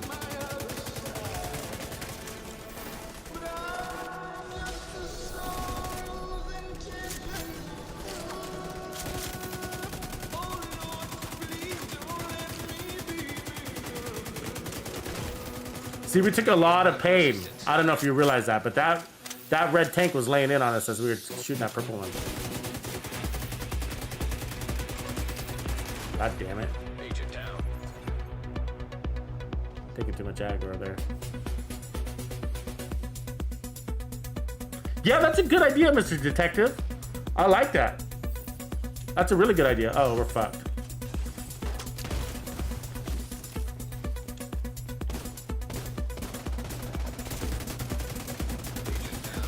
Thank God for that blind.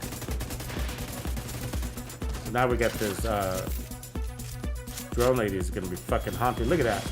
Of all the people, they're after me. Serious Wow. trauma detected. We're too far back. We just got screwed.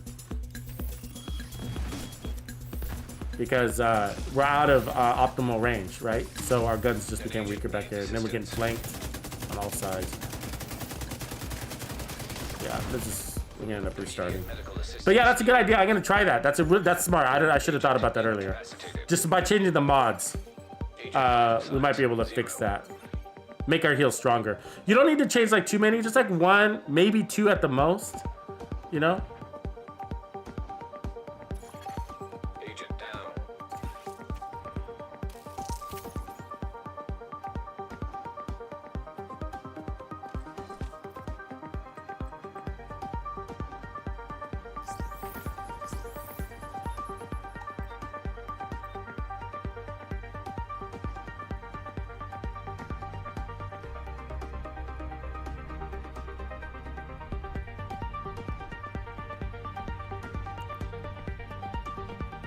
All right, so I can try that. Let's take down this one and put on incoming repairs.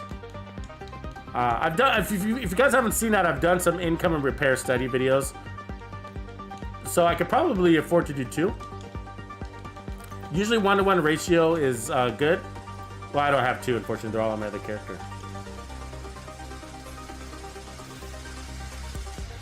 Okay, let's see. Let's make sure I'm not the only one running a DPS build here. So he's a tank build. Because that might be our problem here.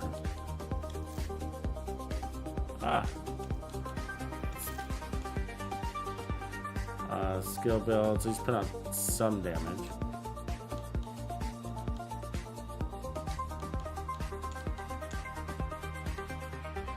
Yeah. We might need one of you guys to switch because we got a healer and a tank and a pestilence build. And a skill build. So I think, I mean, we might need one more DPS build if anybody wants to, or somebody that's, you know, putting out some sort of red damage.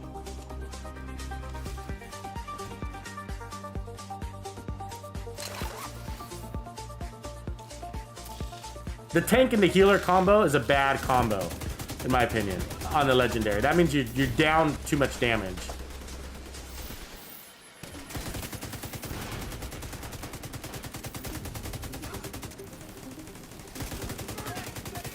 I mean, can you pull it off? Yeah, for sure. Yeah. Like, if the tank goes out of cover, the tank would need to use his shield in order to pull it off, though. He'd have to put on a bulwark shield. So if the tank goes out, plays forward, puts on a bulwark shield, and then the healer keeps him alive, that's how you would do it. The healer would need to support the tank, and then everybody else is kind of shooting from the rear. The idea would be you need the tank to be, so 944 there and ticks. You need the tank to be 1.125, 1.3.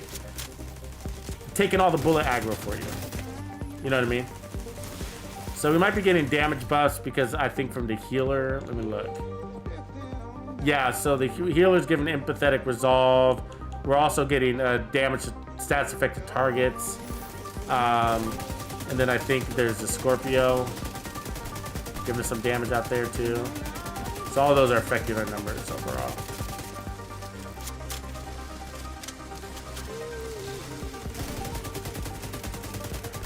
But see, the fact that we can hone in on that tank back there is a good thing. See, I'm trying to blow, because if it blows in the back, that's the perfect scenario, right?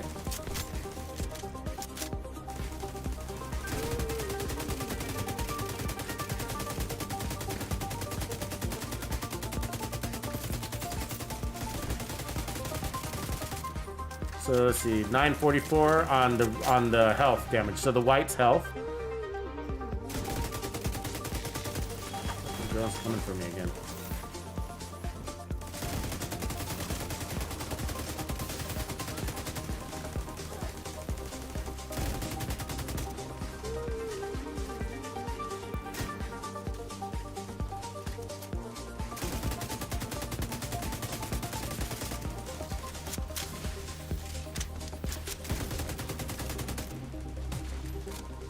They made those drone ladies really smart, didn't they? The way they play, they're really smart. How they hide, I mean, they're such a nuisance because they hide, right?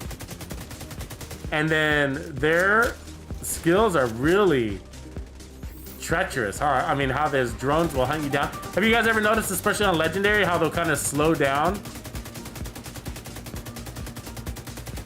Like, if you move from where they were going, they'll kind of pause in the air, wait for you to pick a spot, and then they come back for you. It's like, oh my god, that is an evil little drone. Watch that sniper. We gotta watch that sniper up there. An agent needs assistance.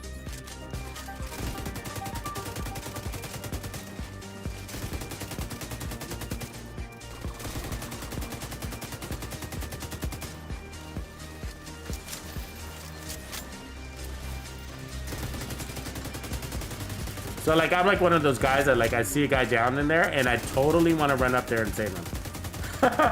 You know, and I know you're not supposed to. I know that. But I'm like, I so have an itch to not leave a man down. You know what I mean?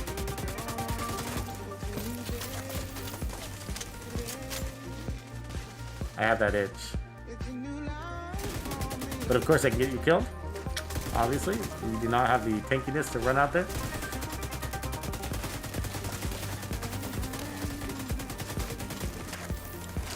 So I'm gonna play this kind of tight. I'm play this forward. I know he could outflank me, but we're gonna see if that health damage is gonna put it is really worth it. Because he's health damage, right? So what do we take it out there with him? The ticks are off screen, so that's why we're not seeing them. Let's see where they go here.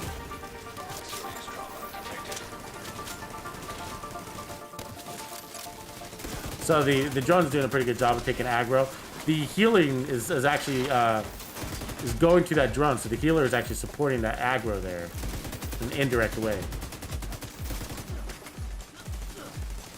So there's 1 million, so 1.1, so 1.1. Let's see what these ticks at. 906. Yeah, so 1.1 million. That's not bad.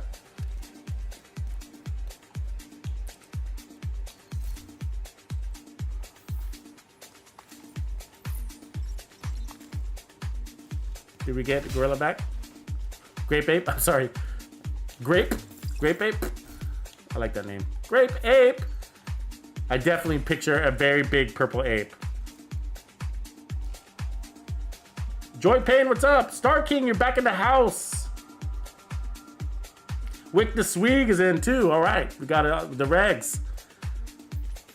All right.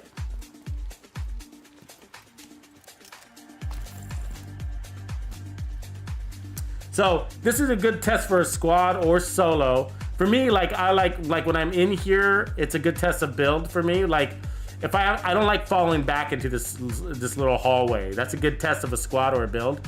If you got the right combination of power going out, right? Or status effects technically. Because the status effects can also do the same thing. Like if you can't kill the Chungas by the time they get back here and you got 4 people, then you don't have enough DPS. Because you know the funny thing is I can do it with a solo build, right? So if you got 4 guys, it should be even easier. But if you got the wrong combination of builds, then it becomes very, very difficult, right? And then you all have to fall back. And then part of it is like, but so that's funny. Like if you got all weak builds, but a really good status effect guy, then the status effect guy can hold them back for you so that your weak builds can have all the time that they need to kill him. So that's the other way to combat that. A healer won't combat that, right? A healer just kind of keeps you alive, but you can still get overrun. With the healer on your team.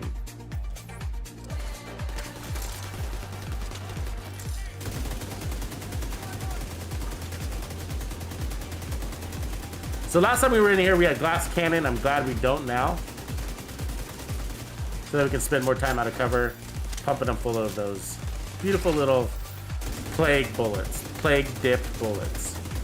Want to get in on many different enemies as possible. Just stack it up.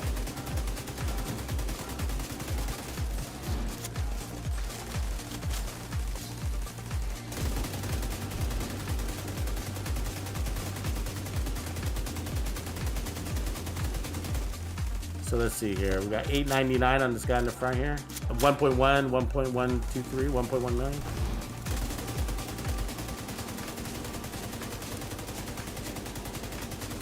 $1.2. So 1.2 million. That's probably on that purple guy back there. So that's the health target on the. No. That would have been in the armor. It was 1.2 on the blue, 1.1 on the blue. So interesting.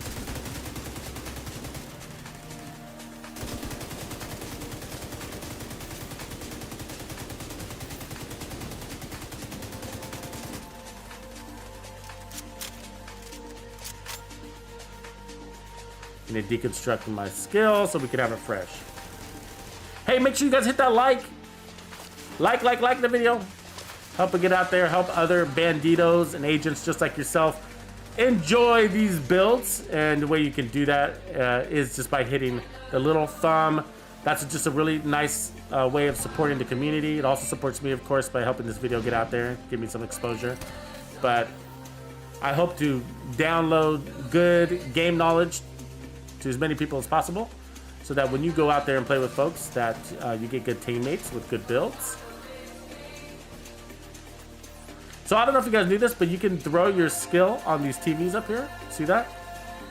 And high vantage points make it more difficult to destroy.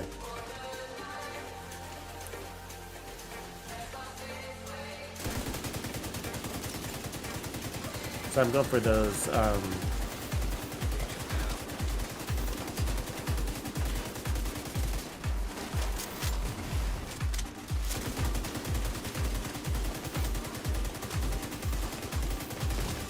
Breaking their guns belts is a really important thing too. That'll stop them, right? That's like putting a status effect on them, basically. So if you're a DPS guy, yes, you can put status effects down too, just by breaking their chain. That's a shame that we had to fall back. You see, now you only got one shooter. The rest of us have to sit here as one shooters out there doing it. You know what I mean? That's why it's a shame. Because you can't all shoot here. You'll get laser beamed by that guy.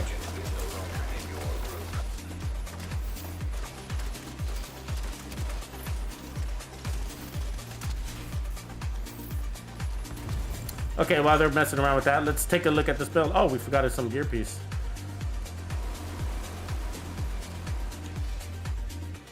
So Overlord.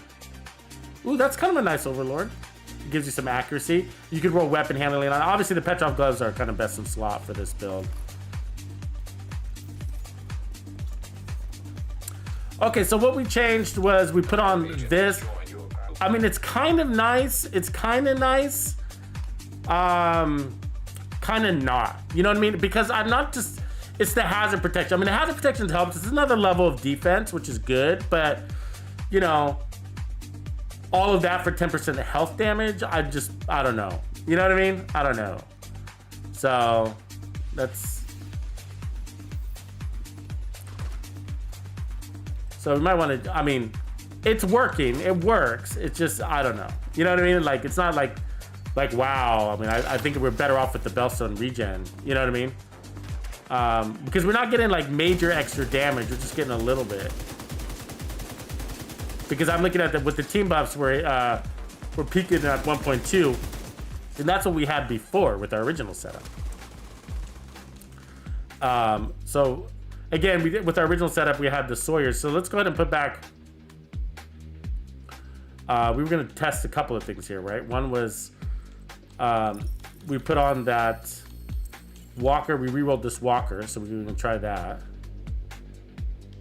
Or was there... Oh, no. I know what we were going to do. Let me put back on that real quick. Hollow Man. Okay, this is what we're going to do. And then we're going to put on... We're going to take off the Foxes. We're going to put our third Walker down here. And that way we're going to have even more health damage. It was this one. You see that? There you go. So now we got 15% damage to health. 10 there, 5 there. Cool. And in exchange, we lost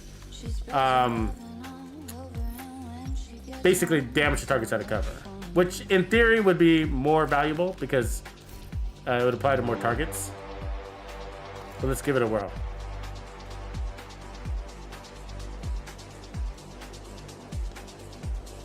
All right, let's reload real quick.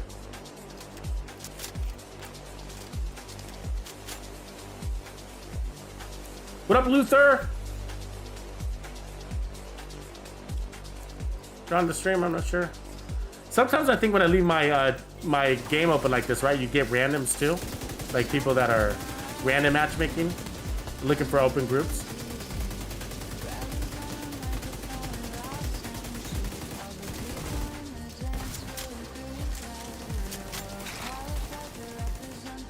Q Mosley, welcome, brother. Right on. You can't be any geek Thanks for off the supporting me street. in the cause. Gotta be handy with the steel, if you know what I mean. Welcome to the Players Club, man.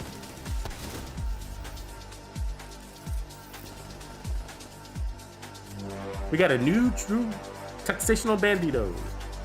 All right, that was fast. That was fast for sure. It all disappeared. Oh, I see. We got Mr. Explosives joined us.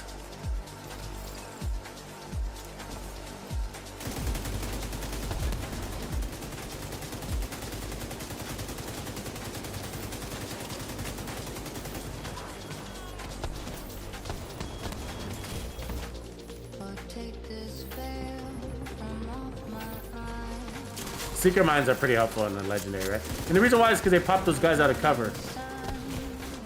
Those fucking drones coming to me. Sick of those drones. Look at that, they're following me. God damn it, I gotta back up because they just keep coming after me. I don't know why. I gotta be the last guy in the house. It sucks because look how far back I am. Because, yeah.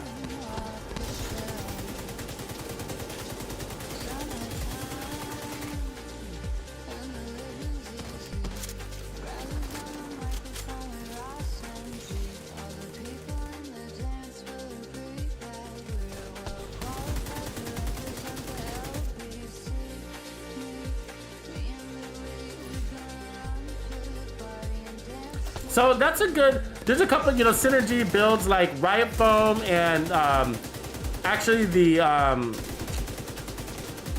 little secret mines are a good synergy for the Pestilence because you need targets. And if your targets are always like in cover, then, and you can't shoot at them, it sucks, right? Because you have that suppression effect. And so you kind of suppress them, but the little seekers will get them back out of cover. So it's kind of a nice little synergy there.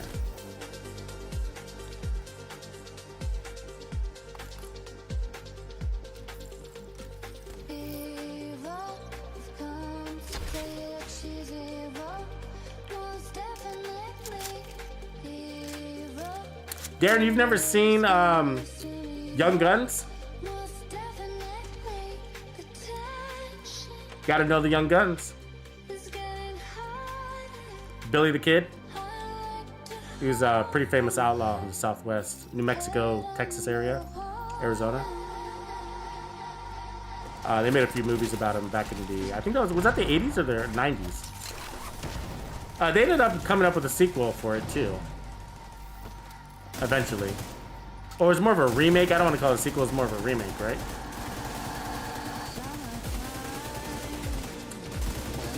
Neil Diamond was in it. What was the name of the main character? But, God, there was a lot of famous guys out of it. Charlie Sheen's dad. Was Charlie Sheen in it too? I can't remember. Or was it Charlie Sheen's dad? I get him confused because they basically look alike. They look alike to me. Is that just me?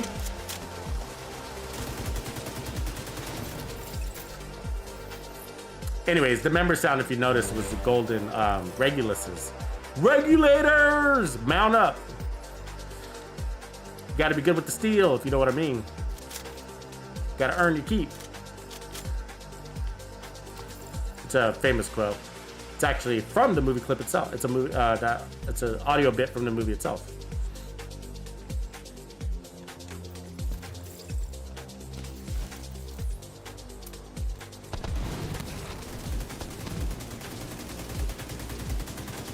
I used to love Young Guns growing up. Like, Young Guns, Indiana Jones. I'm still an Indiana Jones fan, man. I'm still an Indiana Jones fan. Han Solo. Harrison Ford has basically played all the best heroes, right?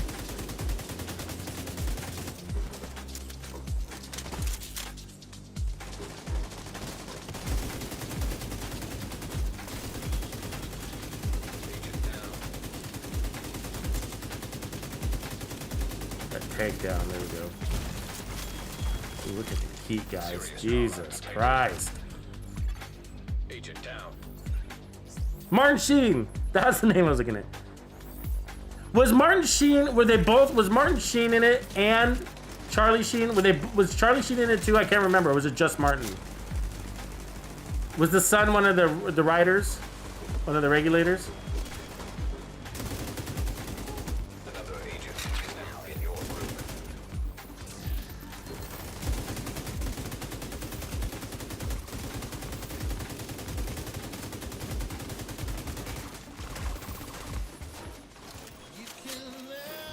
Jesus, what's with the drones?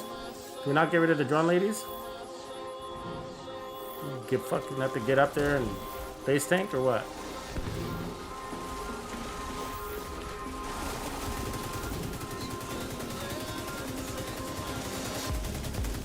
We got a lot of health damage. That helps with the dogs, by the way.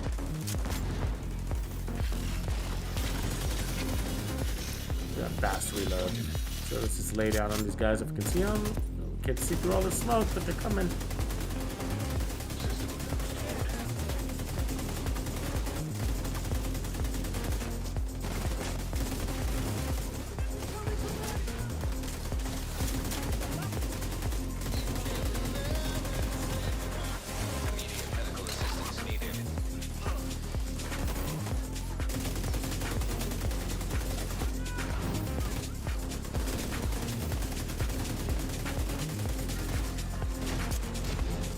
Cats Meow, what's up? Waxy Devices, what's going on? K-Man and Emilio brother. Okay, so they were both in the movie. Okay.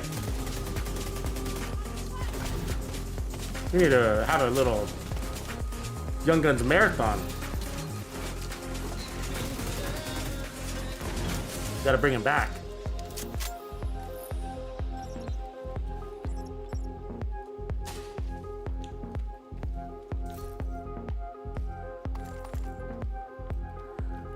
Oh, Clint Eastwood versus... I would like to see that movie. Clint Eastwood versus Han Solo. Harrison Ford. Yeah, you're probably right, though. I think you're right.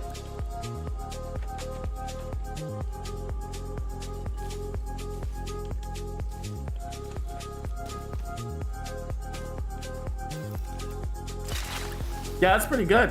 That's a nice... Yeah, you can run all skill builds and allows you to stay in cover. Let your skills layer desperate. Let your skills do all the work. Do you prefer the capacitor or do you prefer the test subject?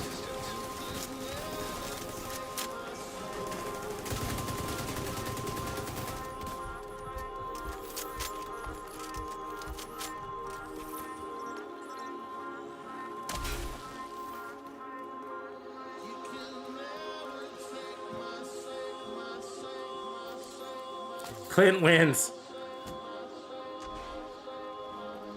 Okay, so yeah, okay. Yeah, Charlie Sheen is in it too. Okay, they both are. Thanks, Lorenzo. Clint wins? Do we need an official poll? All right. Hold on a sec. Let's check.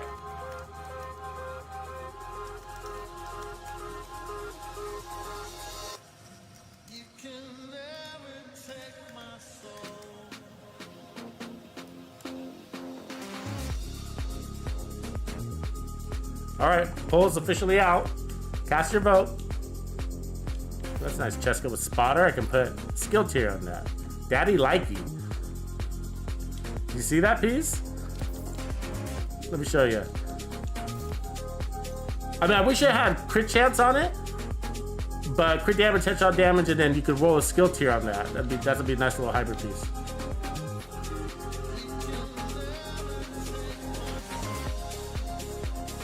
Ooh, there's a lot of Clints in the house. Come on, Harrison supporters, where are you at?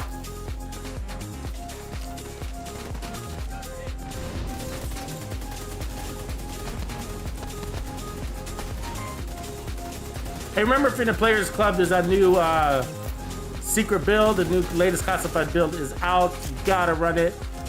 Make sure you get your miles on these builds before the next one drops.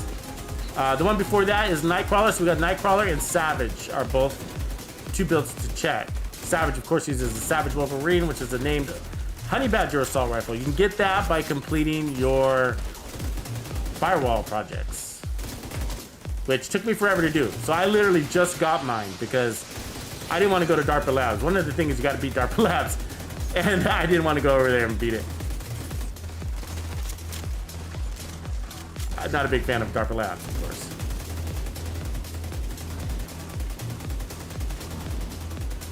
So building stacks.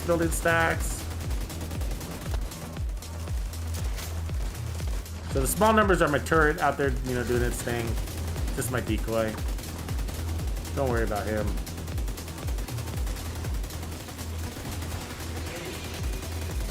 All right, we got a Chunga in the house.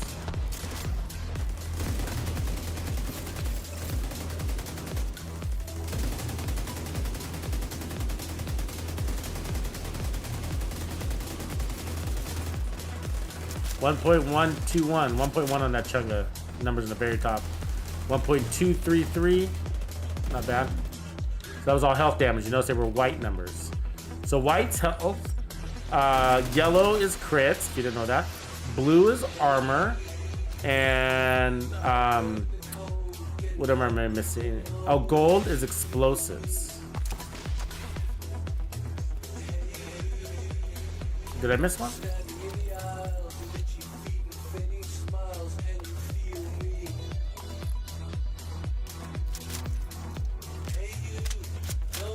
Cast your vote, cast your vote. Also, make sure you hit the like. I'll close the vote after this room. We'll see who's more badass.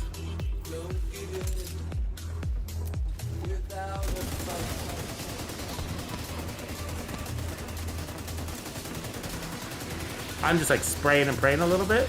Just get some stacks in everybody out there, you know? Vital signs critical. Small rooms like this are pretty good because, you know, the stacks transfer really easily. Sometimes they could transfer, you know, you can lose your stacks because there's nobody close enough. Big open areas.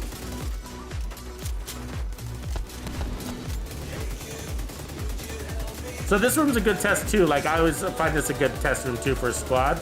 Like, if your squad doesn't have to fall back out of this room, then that's a strong squad, I would say. It's okay to fall back out of this room. And it's actually, you know, a pretty common thing to do. And that's, you know, you can still be a strong squad and have to fall back from this room. But if you can hold this room down, it usually means you got a pretty good squad going on. Both situational and damage.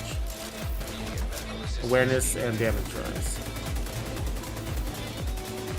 So a lot of the chungas about handling the chungas is, believe it or not, it's not killing them as much as it's just breaking their chains. You gotta focus on their chains because that stops them in the tracks so then they can't get an angle on you, right? Yeah, good.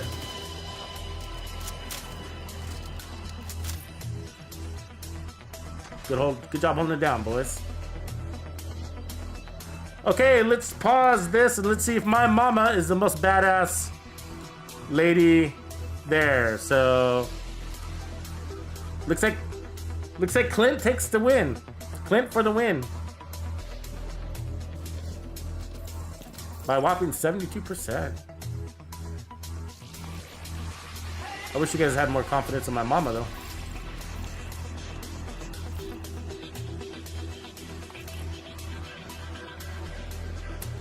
So what do you think about the Pestilence with four-piece striker? Why do you like that one particularly, Joy? That's an interesting comment because, of course, the striker amplified damage doesn't work with the Plague of the Outcast. So I wonder, is it just for the rate of fire? Or do you like to have the amps on the bullets? Because they do work for the bullets. Damage up for the bullets.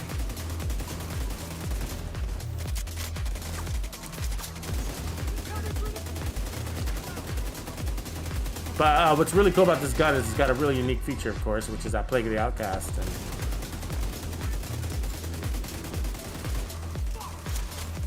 And I feel like, just my opinion, is that when you run a four-piece striker, you can put that on any LMG and basically get the same result. You still have the Plague. But I think like the four-piece striker is like a nice bullocking setup too. You know what I mean? Like, unfortunately, because of course it's sort of like it's sort of like we keep using. Thanks for upgrading, mostly. Appreciate that, man.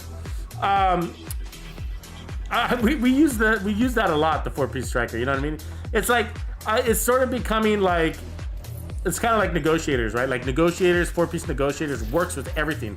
It is such a good set. You can put it on the Diamondback and it works, right? Ooh, that's nice. Accuracy and nearsighted. It works on the Diamondback, right? I mean, it makes the Diamondback good. And so Strikers is becoming that way too. I mean, you can put four-piece Striker on anything and it makes it feel good, right? The worst weapons are fixed by four pieces of Striker. You know, if it's a damage thing, like because like with the what is it called again? The Bullet King, it's a damage thing, right? It just doesn't have any damage. You put Striker on it and you give it 50% amp damage. I mean, that's a big fix, you know? What up, Dark Devil? So this is kind of interesting. We're gonna keep the same setup because we got extra health damage. So let's clock it in on those chungas. I think we're at 1.2. And so if that's the case, then I don't think it's an advantage, you know? And the reason why I don't think it's an advantage is because, thanks for the bonus armor, by the way. That's a good move right there. The reason why is because we were getting basically 1.2 million on all of our targets before with our original build, you know what I mean? The only thing that I like about this, where we are now versus the original build, is that we're not using the Sawyer's knee pads, and you know, sometimes it's kind of a pain in the ass to stand still when you're fighting legendaries because they're throwing, you know, explosives at you. But the bonus armor is a nice adjustment. It allows you to stay out of cover more. So the fact that we have bonus armor to me is more valuable than heals. I'd way rather have bonus armor than heals. Okay, so let's pay attention to those ticks on these chungas. So let's get them all loaded up. So we got one almost fully loaded. He is fully loaded, basically. So he's ticking at... Not sure yet.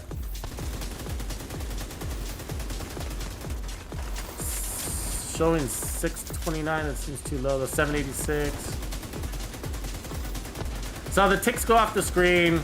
That's because people wanted to see the damage numbers in the scrolling format. So unfortunately, when you do that, they go off the screen versus the cloud format, which keeps them all on the screen. So 1.233. So it's a little bit higher. It's just not an impressive amount higher. I mean, I don't even know if it is because we're getting team buffs too. So it might actually be a little bit lower or the same.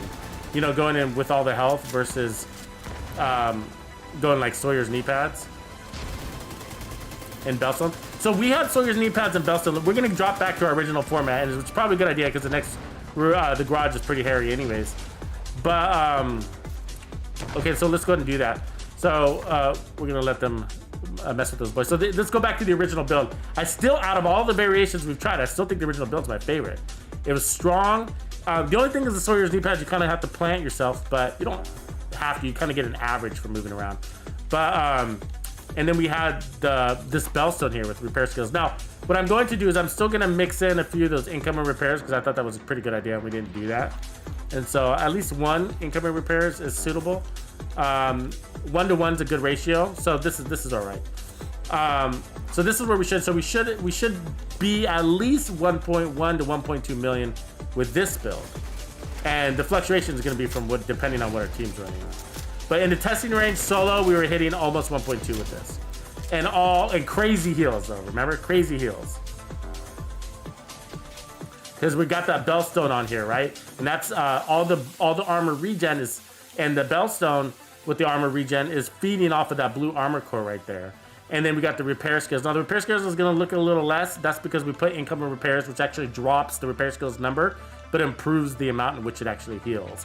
So we're healing probably close to like 49,000 heals per second is probably what that is. Ooh, that's a nice one. Self-healer builds. Think about those. Do not go gentle into that good night. Old age should burn and rage close at day. Rage.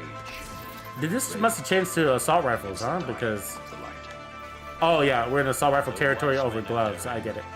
So let's take a look real quick at what our team's running so we know what kind of buffs we're getting.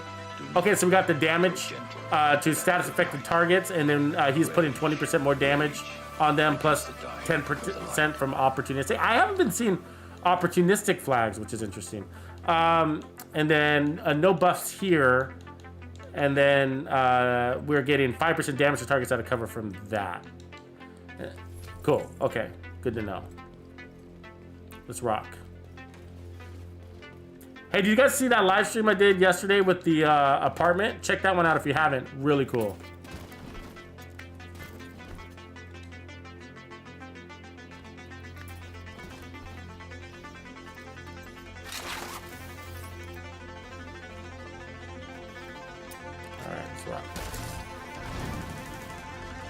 There's always this rusher that comes around the corner. Usually gets somebody.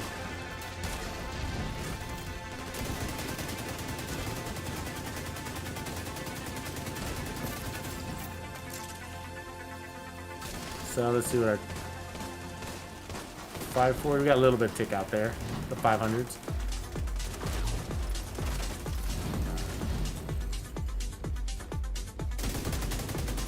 Let's stack them up.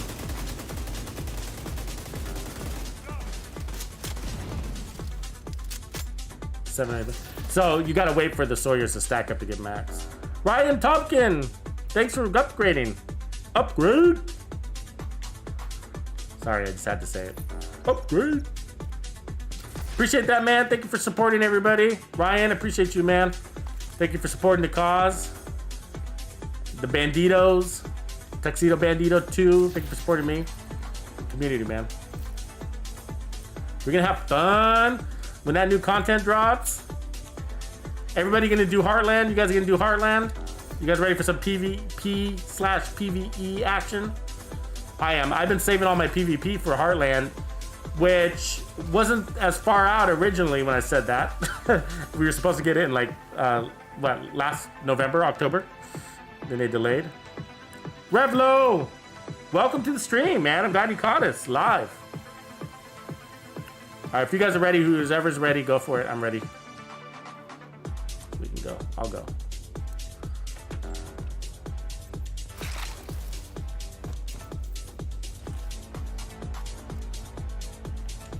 Okay, so this one's pretty hard. You know why? I'm not sure why most people know why this room is hard. It's really the angles. So up here where I'm going is actually a bad spot because you attract a lot of explosives and bullets, and mostly explosives up here. But the reason why this room is hard is because of the angles. They have good angles on you, and you don't have good angles on them.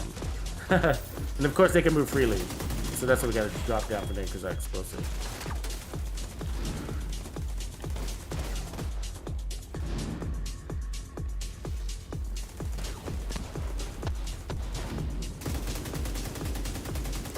But that's really why this room's hard. I mean, the type of enemies you get in here are no different than what we've experienced so far. It's just the layout.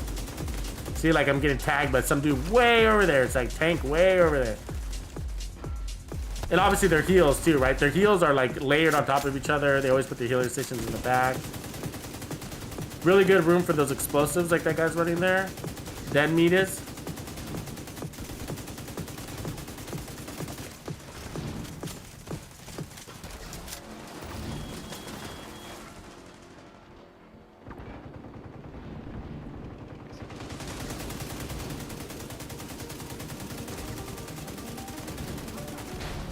We got him almost fully stacked, so he's close. So you have to spend a lot of time out of cover, right? And so that is one of the good things about, like I think it was Joy that was saying about, what do we call it? Striker, is that because the bullets are leaving your gun faster, 1.162, right there, you see that 1.162 on the health. So basically, all that health bonus that we were getting we're still basically getting the same numbers. I mean, we dropped about 100,000 per tick, but like, who cares? Now we're more well-rounded and we can apply more health to more kinds of enemies.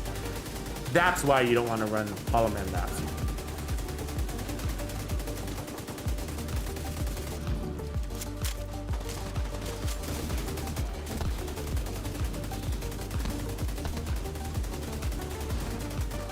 But basically, you're putting out more damage to the field. Because the average damage you're putting out between purples, yellows, and reds is higher. Did I say that right?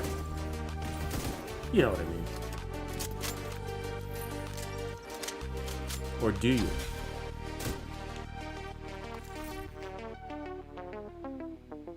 Oh yeah, that backfire one? That was actually a good one. Thanks, Revlo. Appreciate that, man. Yeah, it cats me a worst spot. Yeah. Okay, if you're new to the game, let me just tell you right now, this is the worst spot you can get in here. It's so attractive because you got a high vantage point and you can see everything, but it takes the most damage. Funny. That's that. And then here too is actually pretty bad too. You tracked all those explosives.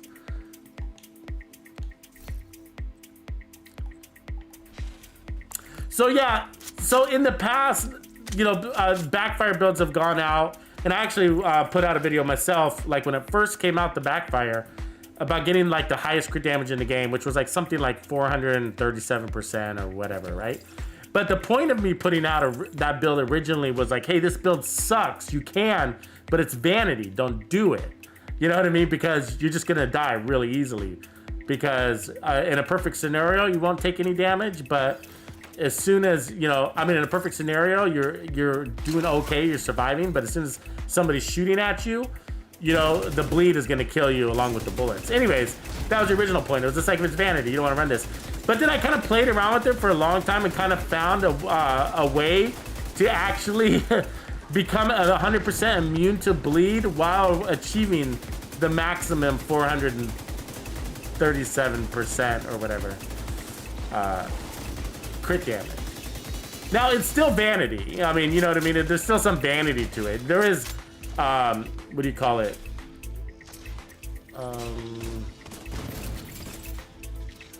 Diminishing returns. That's the word I'm looking for. Diminishing returns on your crit damage when you get that high. Like, you're better off putting multiplicative damage and amp damage and stuff like that. So, it's not the best version for that particular gun, but it's the fact that you can, and then what can you do with it when you're there? That's sort of the point of it, right? This is how you do it, you know? What would you do if you had your build set up that way? Would you put on more armor? If you put on more armor, it makes plenty of sense, you know what I mean? Break that, so I'm focusing on this chain first, because then he's not shooting at anybody. So I think, if I remember right, like the Pestilence will work on aggro, right? Doesn't it kind of work through his weak points or his protection? Did the Pestilence do that? I'm not sure I remember.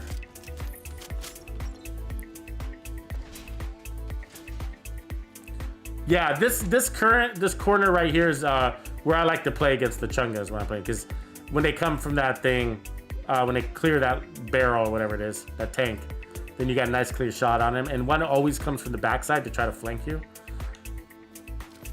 Depends on the build, of course, on whether I go there or not.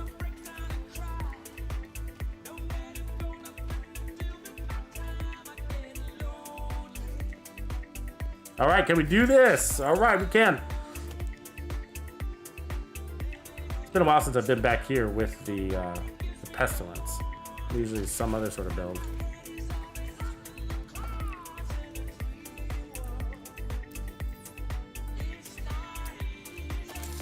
So we need to make sure we got clear line of sight on targets, because this is one of those rooms where the targets are always in cover or running to the back.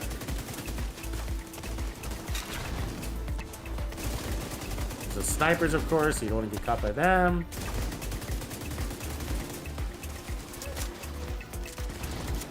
And we don't want to move around a lot because we're running the Slayers. But we got the plague going, and this room is a nice one for the plague. Watch that plague take them all out. 951. So you can start working on them right when they come down here.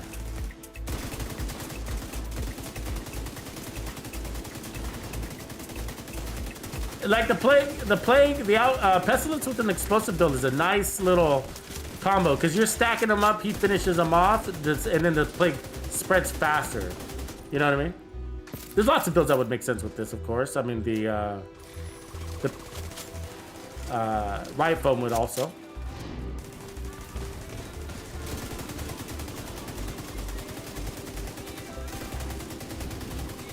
You want to defend this back corner if you didn't know that. That's where they always put their healing stations back there. See that?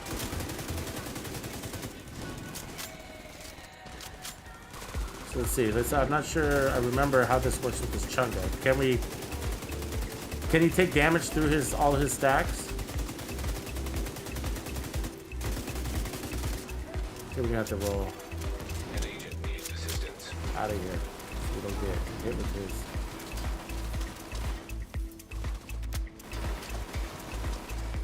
Let's go find a nice little spot to post up. You don't want to go upstairs too much because when he pulses, it's a little harder to escape the pulse. Oh, looks like there's a medic over here. Take him out. Okay, we're clear.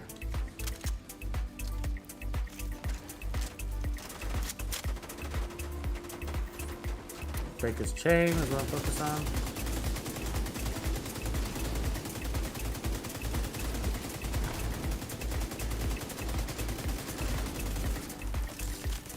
So it shows he's taking damage, but I don't know if it's the right kind of damage. I mean, we still want to focus on his backpack if we can. I mean, but is he already smoking? I can't tell. Okay, his chain's broken. So yeah, there's 1.1 million, 1.8 million, 1.1 million ticks. So he's taking damage, but he's healing through it, I think is what's happening. So we do want to make sure we hit that backpack. 1.5 million. Take that pulse, but we'll heal through it.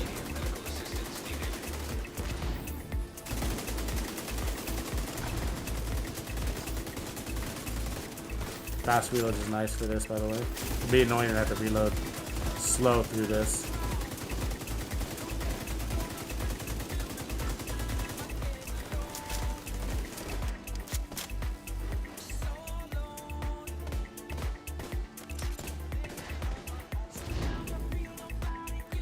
Yeah, I like using riot foam with this on this little part. I usually riot foam him.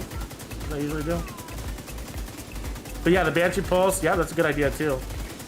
Break his chain, keep him staggered, basically.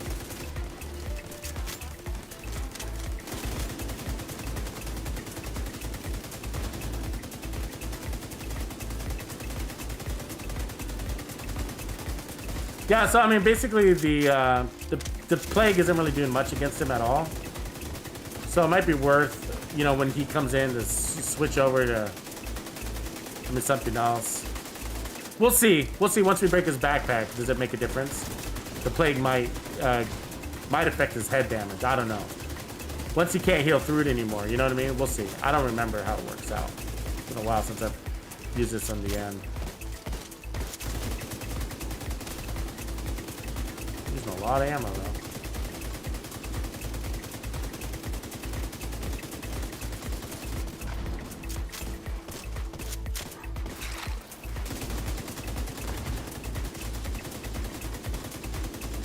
Break that backpack. Jesus. Putting a shit ton of shots into his back.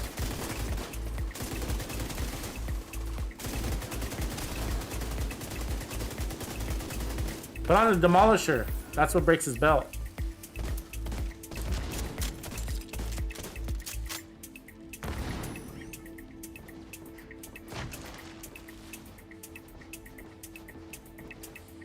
Shit, might as well go get ammo.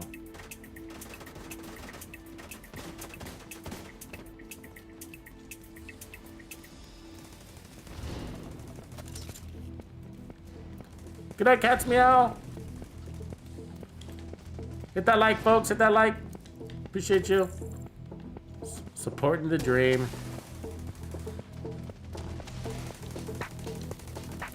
So I think that's BL Jack that's giving us a bonus armor, which is nice because it protects you from his pulse.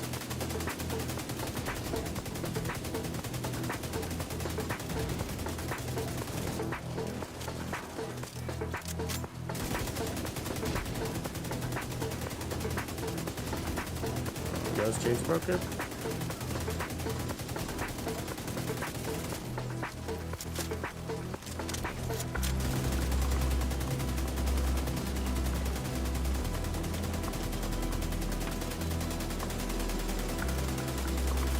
So you remember you want to go exclusively for his backpack and his chain in this part. Those are the only two things that matter.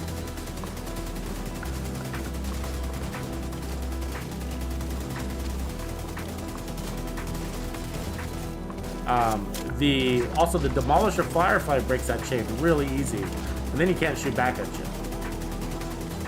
And the Demolisher Firefly is an explosive damage. Kind of neat. It's actually one of my favorite skills in the game. I actually really like it. So I think his backpack broken? I think it's broken. Yeah, it's broken. So let's plug in both these stacks and see if this is gonna heal through it or not. Should be able to heal through it now.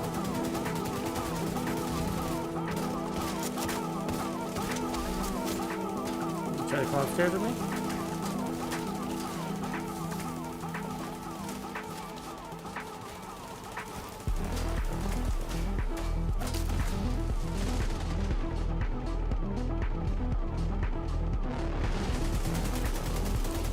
So here we're trying to go for those heads.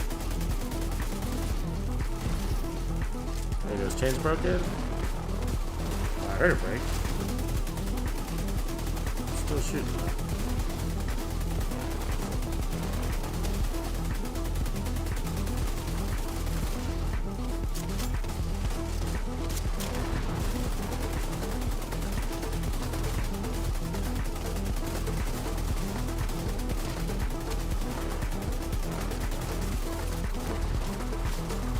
.582 with the T buffs. See that? 1.582. He's going down now. Let's untick. 1.279 health damage. 1.534. See, it drops when I move. That's why it changes, goes down because of the Sawyer's knee pad. So when the Sawyer's knee pads are full, it looks like it's 1.5. That's of course with T buffs. Which you probably got damage to targets out of cover and then status effects, I'm guessing. Good job, gents. Good job. The bonus armor was nice. Those explosives were really nice. Good job, everybody. So this is double check our team buffs there. So yeah, so status effect there, and then we got amp damage from that, from the True Patriot, and then we're also getting 20% damage. Dead Meat was giving us 5% damage to targets out of cover, and Fat Cat was giving us yeah, we weren't getting buffs from Fat Cat. So cool. Good. And I'd rather not really have any buffs because I want to see what the build is doing, but totally cool that we had buffs too. Let's see if there's any gear worth keeping. So Super 90, 511, Petrov. Nope. Petrov. That was not bad. I mean, not for the Pestilence, but imagine putting focus on like a really nice handling LMG. I'll loot that. This is Badger gloves with crit damage, status effects. Okay. Ooh, we got an exotic cache. So, I mean, so we tried a lot of different variations. So let me show you where we're at. This is still the build that I still like this one out of all of them. You know? And it's where we started. The only thing that we changed was that incoming repair mod. So, let's see what he gave us here. Oh, you got a Scorpio. Nice.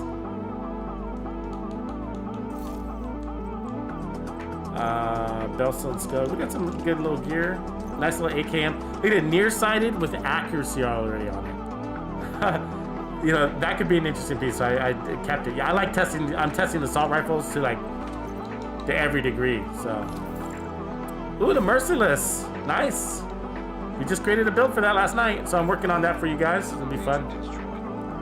Appreciate you guys' help. Swag King in the house. Let's see here. What other content An agent has reconnected. can we clear with this build? RNK. You like RNK? Roosevelt? Or Alps Summit Capital. Ooh, that's Bellstone. Is that Bellstone? No, that means invaded. It looks like a Bellstone emblem, doesn't it? It's True Suns, I think, is what that is. Is that the True Sun symbol? Yeah, it is.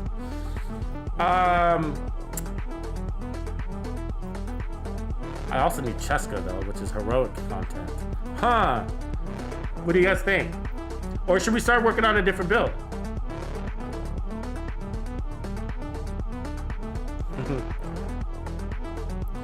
Megale! Roman, what's up?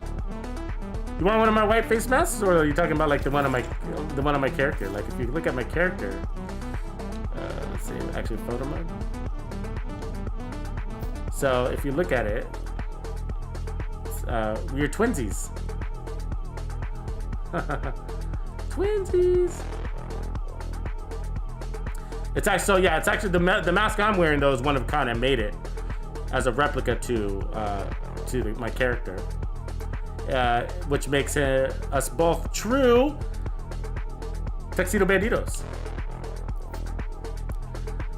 I'm trying to figure out what content we're gonna run. Yeah, so if you want this mask, I don't know. I mean, right now it's one of a kind. It doesn't mean I can't make another. I don't know. Would you guys be interested in picking up one of these masks as kind of like an apparel item? Let's see. Let's go here. Let's get some gear.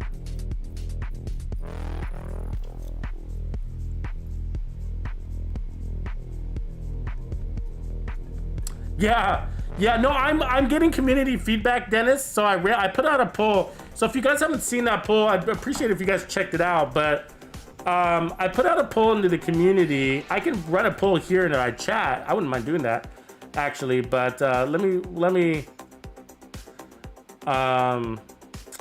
look at this real quick. So let me go over to my channel real fast, and then we'll clear some more content. We can also start working on another build.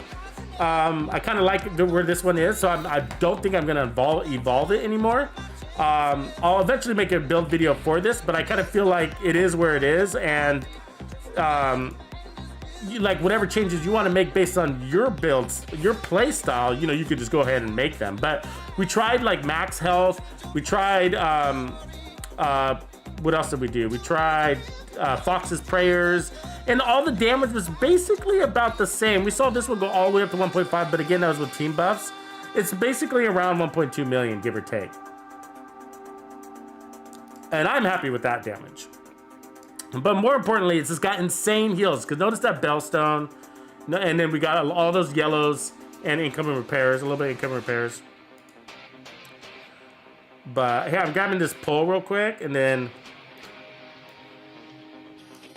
I'm gonna run a new poll in this chat. So let's give me a second to type this up.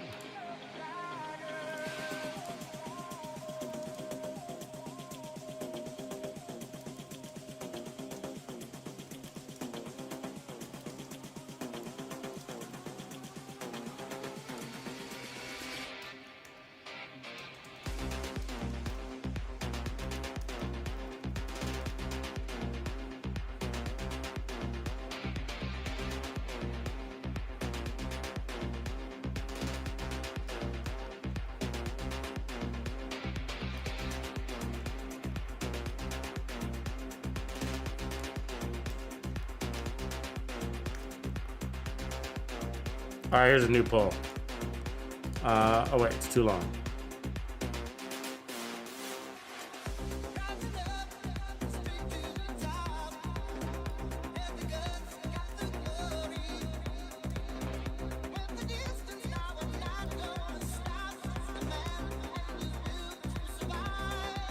Still too long?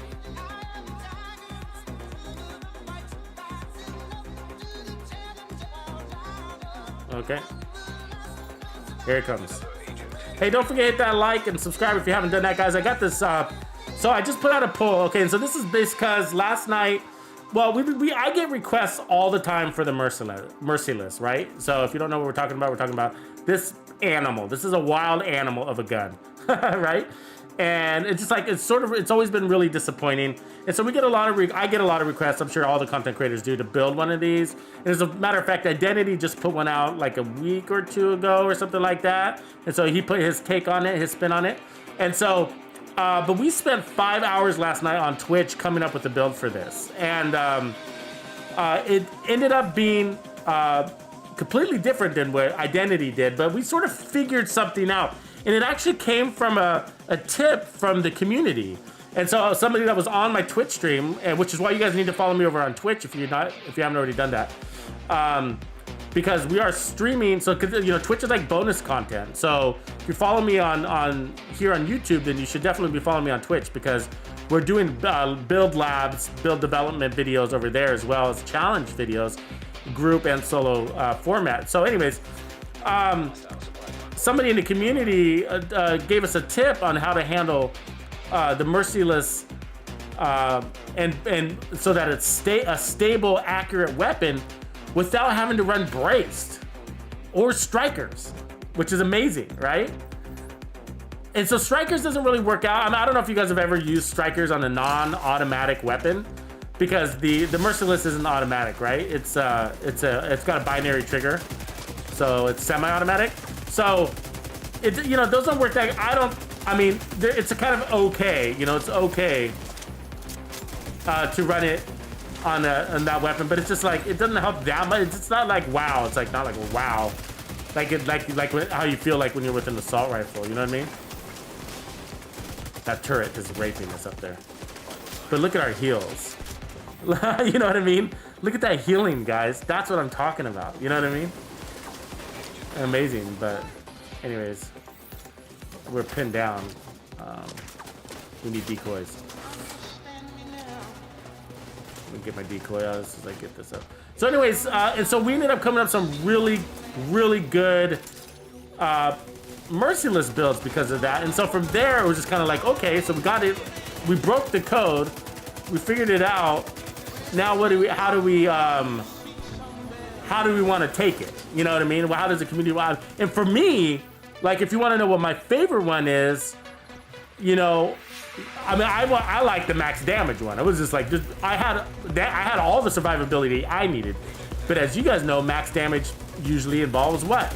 Glass cannon. You know what I mean? And so that's, you know, and the reason why I asked the question is because not everybody runs glass cannon, but for me, it was perfect, you know? Ran into heroic and legendary, and my survivability was high because I was killing fast. The thing was critting. We were putting out crits, like, guess what, guys? 1.5 million crits. 1.487 to be exact. And that wasn't even top. We kind of gave up after a while. We're like, this is good enough. You know what I mean? 1.48 million, I'll take it. You know? And then the explosions, like I was mentioning this earlier, the explosions are hitting at almost 11 million. I think we were at like 10.4, and then we just kind of stopped counting because the merciless is sort of inconsistent in the lab anywhere, because the explosion's always different based on how much crits you have underneath it, right? The damage is amplifying, basically. So anyways, but so yeah, we clocked it at like 10.4. We were like, shit, I'm happy with that. That's pretty damn high. You know, what do we need, right? Really good build. So that's kind of where we're at. And so, like, for me, that's my favorite build, was like the strongest version. I had plenty of survivability. We ran it against manhunt control points, so which are very difficult, as you guys know. And I was crushing, you know what I mean, with glass cannon and surviving. You know, you still got to play smart with glass cannon. You guys know how it is. But anyways, my point is that I just know that some people just don't like glass cannon, you know? And so I was like, so that's the only reason why I'm asking the community, is like, well, what should you guys want to see? Because we could also take it a completely different route. Do you need 1.4 million crits? Absolutely not. You know, you could be happy with 1 million in crits, right? So what can you trade off? What's your trade-off when you drop 500,000 in crits, you know? Or 400,000 in crits? What's your trade-off? You know, it's almost 500,000 in crits. I mean, you can bring a ton more armor. You can bring a ton more armor on kill. But the thing is that when I was asking those questions, and again, this all comes down to how you play, for me, it was just like, well, my armor's always high. I don't need armor on kill or armor regen. My armor's up. There's a couple of times where it dropped, but not enough to like fully spec in all this defense into the build because it was just high. You know what I mean? So it's like my armor was up. I didn't really need it, you know? But that all depends on your playstyle, right, too, also? But that's with glass cannon. That was with glass cannon, you know? And so part of it also was we figured out the cadence in the gun, and that's a big deal. And nobody ever talks about that stuff, right? Nobody ever talks about the cadence of weapons too much. But guns have cadences, especially the ones that are, you know, non-automatic weapons. They have a cadence, right? So like the Virginian has a cadence, the Merciless has a cadence. But what I mean by that is it's like also the M870's got a cadence. Any of those weapons do, right? So it's the recoil, like how long it takes for the barrel to come back down, and that's going to dictate your rate of fire, not the RPMs on the gun. Sometimes RPMs on those weapons can be too high for the cadence. So if you actually play to the RPMs, you're going to miss more shots. And so we figured out the cadence as we studied the weapon, we figured out the cadence on the weapon too that helps you land more shots, in addition to sort of our trick to making sure we had enough weapon handling. So it was a combination of that. Because, well, what we also noticed is like it was one of those weapons where you ran out of ammo a lot. And it's a rifle, right? It's a rifle, it's binary trigger. But you run out of ammo a lot, you can. If you don't play to the cadence, if you don't play to the right distance, if you shoot too far out, you know, that kind of stuff. So we had to break all that down to figure out how to get the Merciless to feel great, to feel like it can be your favorite weapon. You know what I mean? And that's when you know you got the right build. Because you're like, this is fun, it's magnificent, it might be my favorite weapon. And even if it's not really your favorite weapon, you know what I mean? It's just the fact that you got a build that, you know, that makes you love it, even if it's for the day or for the moment or for the week. You know what I mean? But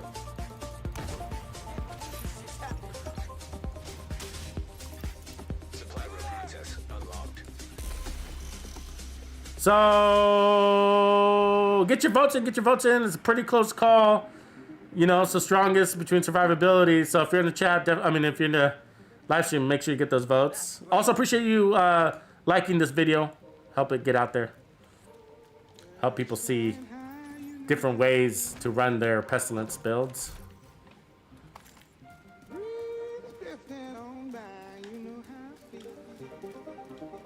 Where's the door upstairs? It was.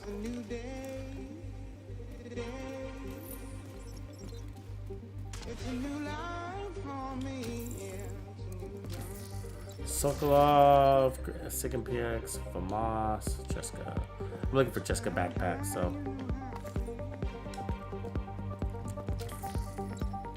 Obviously, it's a lot easier. This build is like a little, it almost feels a little overpowered in heroic content. Big difference, I guess, playing heroic and legendary. You don't have to worry about those drones, that's one thing.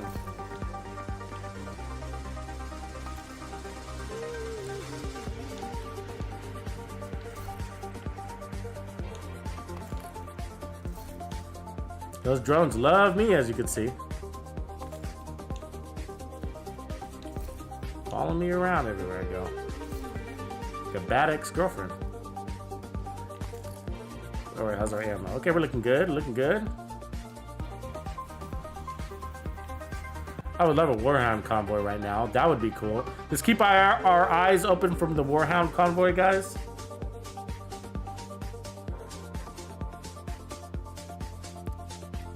Tuesday or Wednesday could be good. OG, I'm down for that. That'd be good. I'm in no hurry, but I do need to do it, so I need a partner. If anybody else needs to create a second character, then you guys can join us if you're on the Xbox.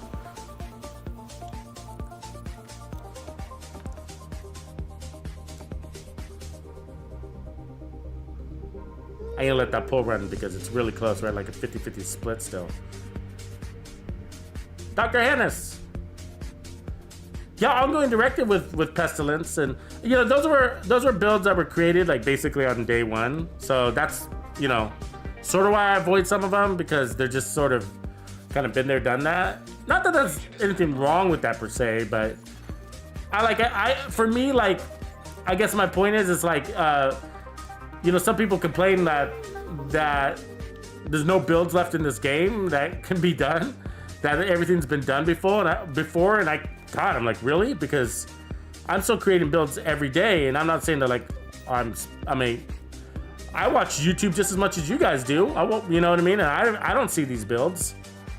You know what I mean? Not that they're all on YouTube, but so maybe your best friend created this version of this build, maybe. You know what I mean? In your clan or something like that, but it's not, the community doesn't know about it.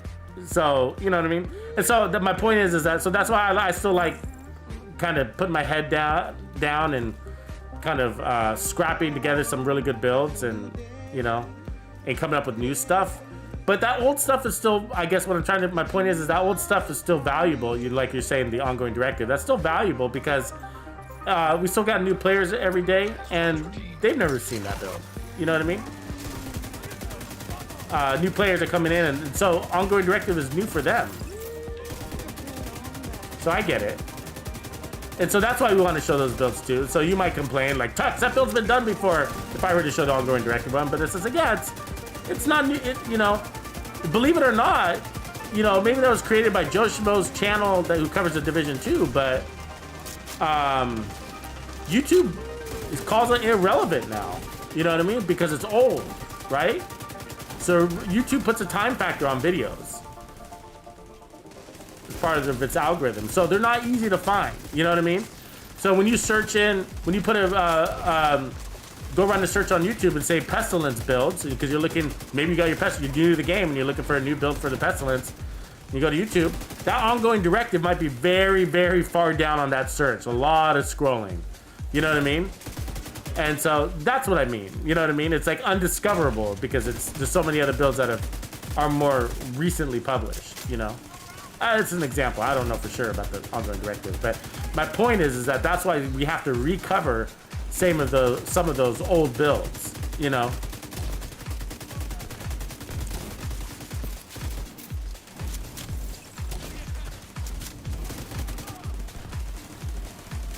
Like for example, I saw somebody cover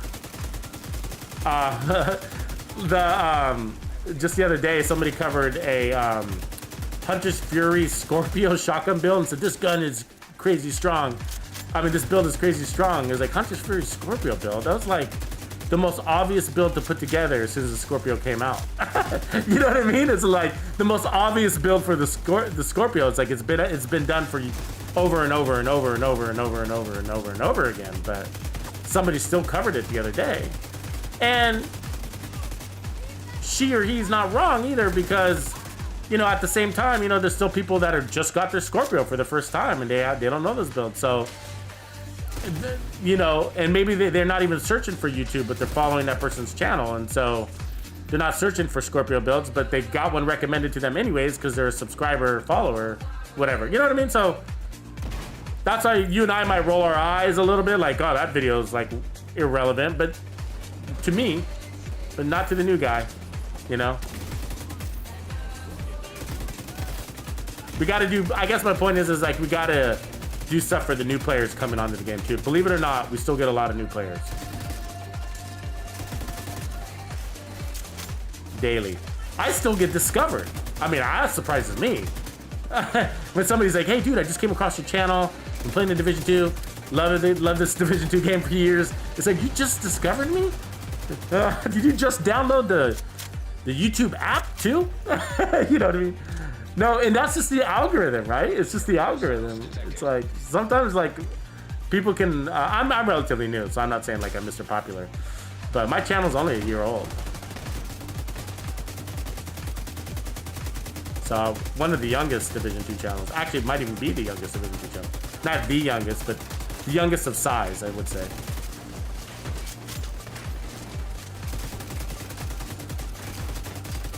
Most people are probably 3-4 years older than I am. A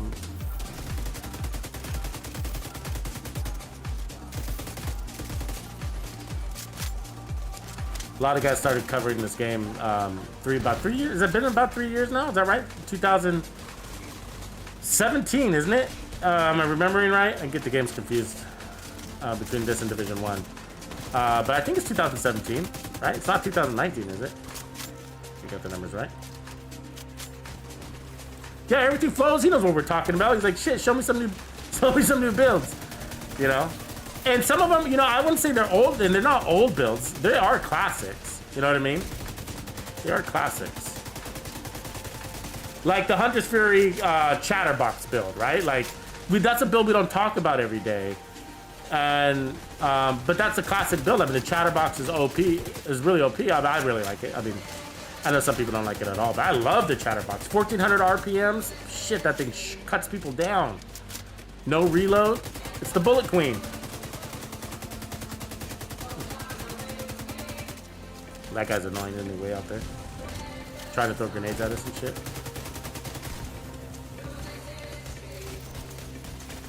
Ooh, nice little backpack. Can't use it though, unfortunately.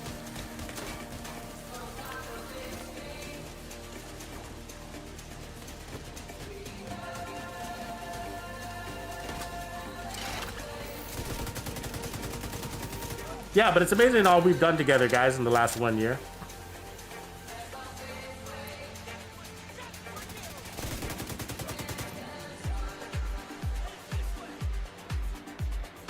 Considering basically we started when the game was at an all-time low, you know? A lot of those other channels were able to take advantage of the game's hype, right? When it was new and everything was fresh and all the content drops. Lots of season events, new guns, new exotics, new gear, all that stuff, you know what I mean?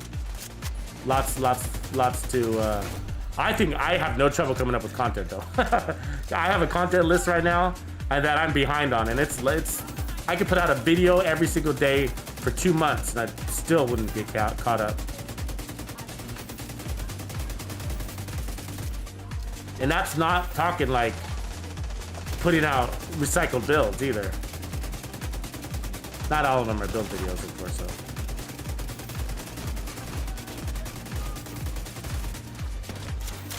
There's plenty to talk about this game.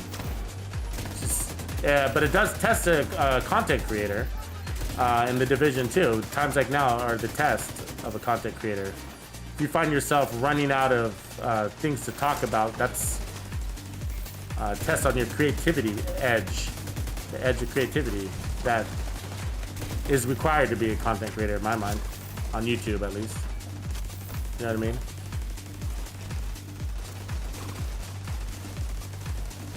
Don't just want to put out the same assault rifle build over and over again, really? You know what I mean?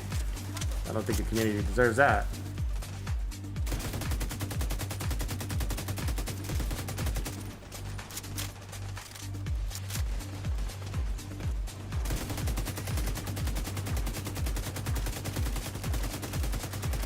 I feel like these guys are like, shouldn't we be done by now? I feel like we killed everybody twice now.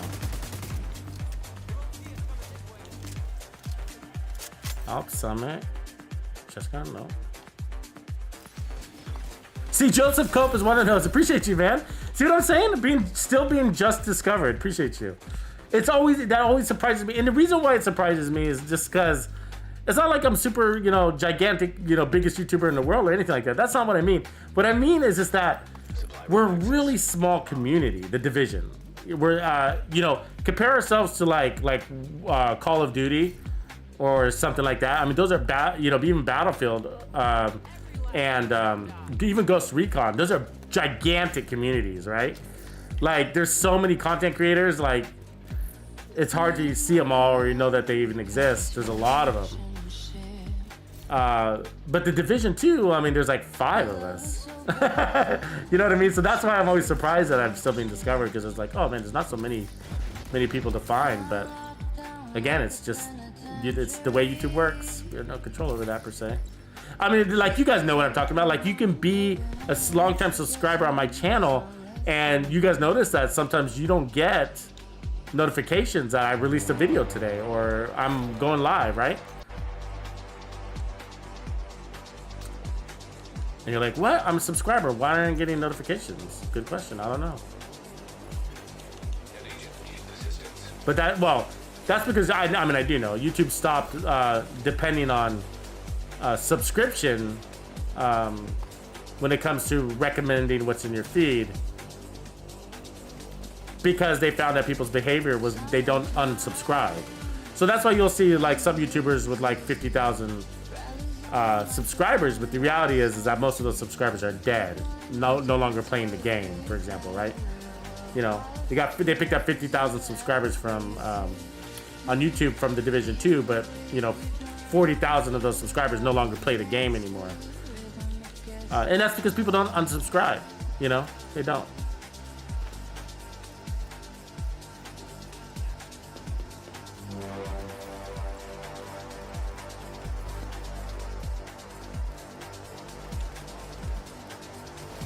I'm gonna show the build real quick for those of you that are just chiming in, and if you are, don't forget to hit that like and subscribe. Now we did I test not a million, but like, I don't know, 6 or 7 versions of this on Legendary, and this was the original version, and we came all the way back, and this is the one that I still like.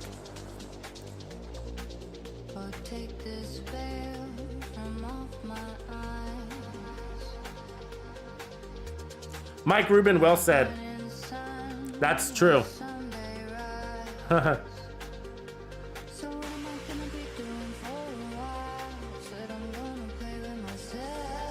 Joseph, good question. Yeah. So, if you guys follow me on Twitch, for example, if you follow me on Twitch, or even yesterday, like we started with the merciless build that came from somebody that came from Mr. Rob. That's part of the Texas Players Club, like you are yourself, Joseph.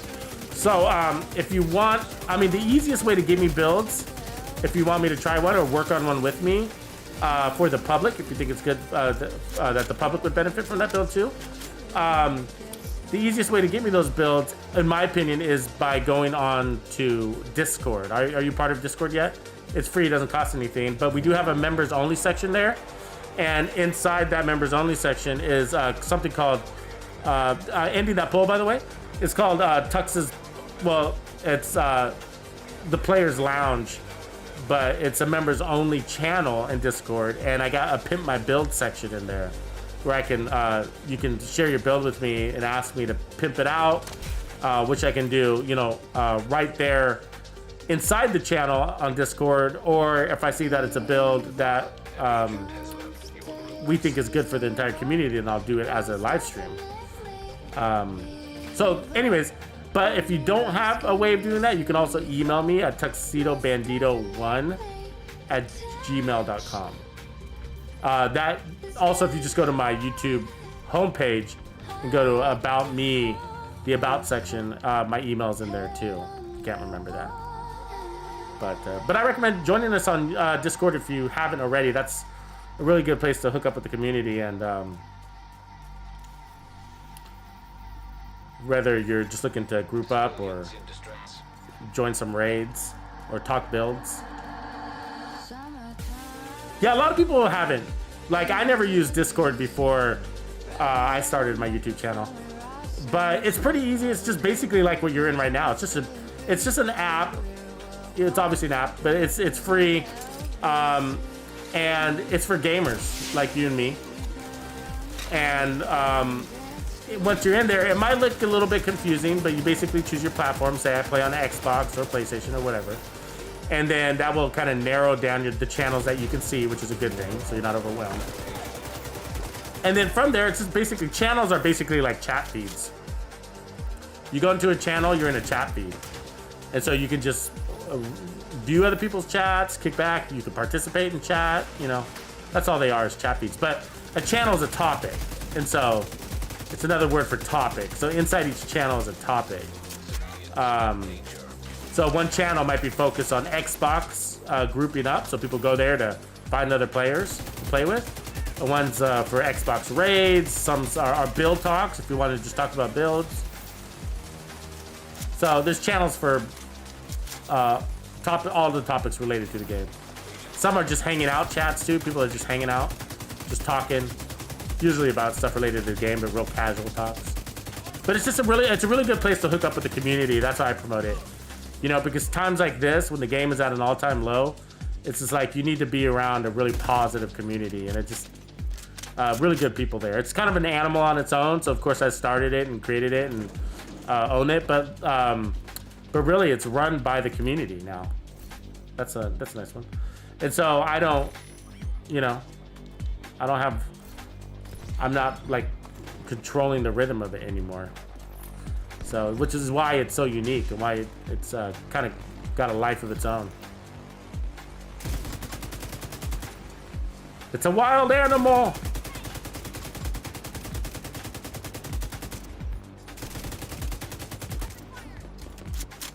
See, I like this as like the best LMG because, see, LMGs tend to suppress the enemies, and at least they're taking damage while they're suppressed. None of the other LMGs are going to do that. You know? That's why it's hard for me to have used other LMGs, but we're getting into LMGs now. But it's one of the reasons why we haven't used other LMGs in the game, because of the suppression status effect.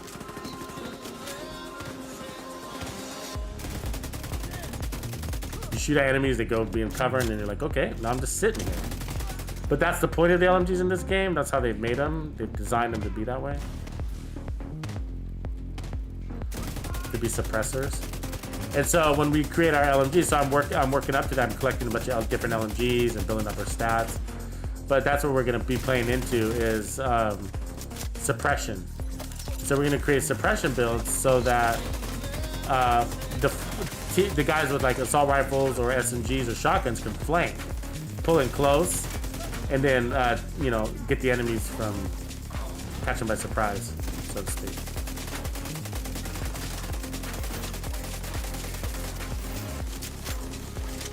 Look at that reload, right? Jesus. So fast.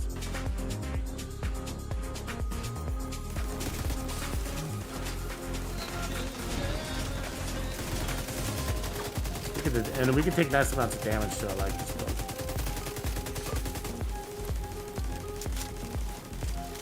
build. Look in, there's Discord links that are dropping in the chat, so by that Nightbot. Also in the description area of this video. But if you go up just a little bit, just scroll up a little bit, that Nightbot dropped a Discord link. It's discord.gg/TuxedoBandido. It's just a little bit up if you just scroll up a little bit in the chat. But anyways, if you want to find it later and not have to worry about scrolling through the chat, every video I put out, every live stream I put out, in the description area, I drop those links.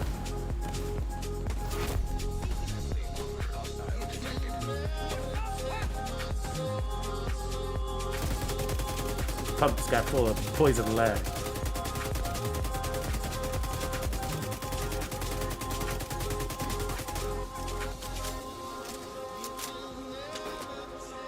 So the more we sit still, so we're 1,028,000 right there.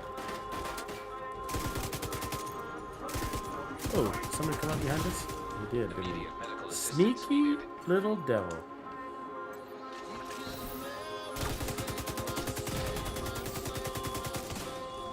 We heal up nicely, don't we? That one little armor core. That's why I like the sword's knee pads, because that one little armor core does help us there. So let's see where we're taking. So he's a chunga, so he's on the white side of things. So he's at 1,080,000, 1.1, 1.124. You see that? And that's without the what do you call it? The Hollow Man mask. The Hollow Man mask was like basically around that, like 1.2. You know, so to lose all that damage to armor or the damage to elite and veteran targets for that extra health damage is just not worth it. Not worth it. Just gain a tiny amount for targets that take health, but you're losing all of that other damage to veteran and elite targets. So it's just not a good trade-off for me. Now that's for this build. It could be different for different builds, right? So, you know, how damage stacks on one build is going to be different than another. So that's just for this setup because we got a lot of heals or whatever. But if we were running crits and, you know, the tip of spear version or the striker version, who knows? Whatever version, it might be different. Glass cannon, you know. But I'm not really worried about this is the deal. The red enemies are so squishy, like who cares? Like I don't need more damage on them. And the chungas are so big and slow that they're easy to pump in a lot of, they're easy to pump them in with a lot of bullets. So they're easy to kill too. So we don't really have trouble with them. So I don't need that health damage for them. I mean, it helps a little bit, but Jesus Christ, I'm laying right on the target. I got elevation on him. Why isn't it hitting it? This is a really cool chest piece, though. I suggest that you get it. Perfect brace. Handy for a lot of builds. I just crafted that one today. Took me about 5 rolls.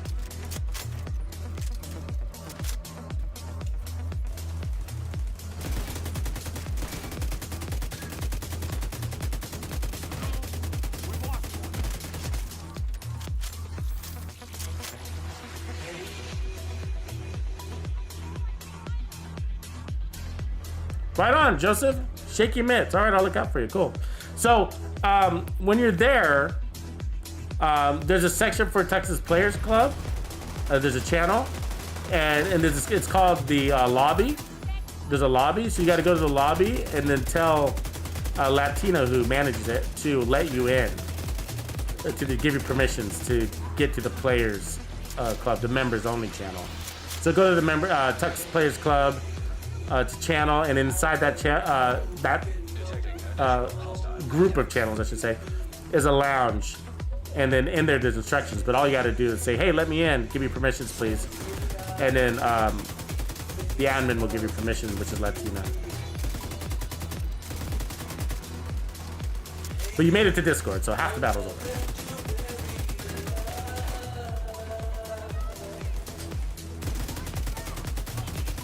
Right on. Glad to have you. A whole new world you just discovered, bro. I think you'll be surprised. I think you're gonna like it. Let me tell you all the benefits of Discord if you guys don't know. You know what I mean? What's up, Dark Devil? Did I say hi to you already? Rowdy's in the house. So if you don't know about Discord, there's so many benefits, all right? Let me tell you. Let me just go over them. Okay, so you're at work, right? Joseph, you're at work, and you love The Division, right? But you can't play at work. But so where's my turret? So this app will allow you to augment your gaming experience, right? Because now you can participate in Division 2, not actually be in there shooting things, but like creating builds. People are talking about builds. And so if you're trying to figure out, God, what build do I want to run tonight?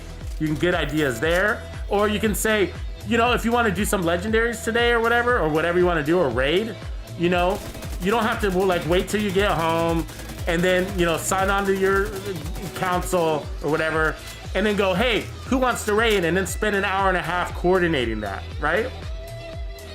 Now, from your app on your bus ride home or whatever you do, on your lunch break, you can be like, hey, who wants to raid tonight, right? And some people will respond to you like, cool, I'll be home at 5:30, let's do it then. Whatever, but it allows you to play more, basically, right? Less coordinating, less grouping up, shenanigans, more playing. But and also it's augmenting the game, and that means like bringing the experience of the Division 2 outside of the video game itself into the real world, right? Or an app, if you want to call that a real world. But you know what I mean, like.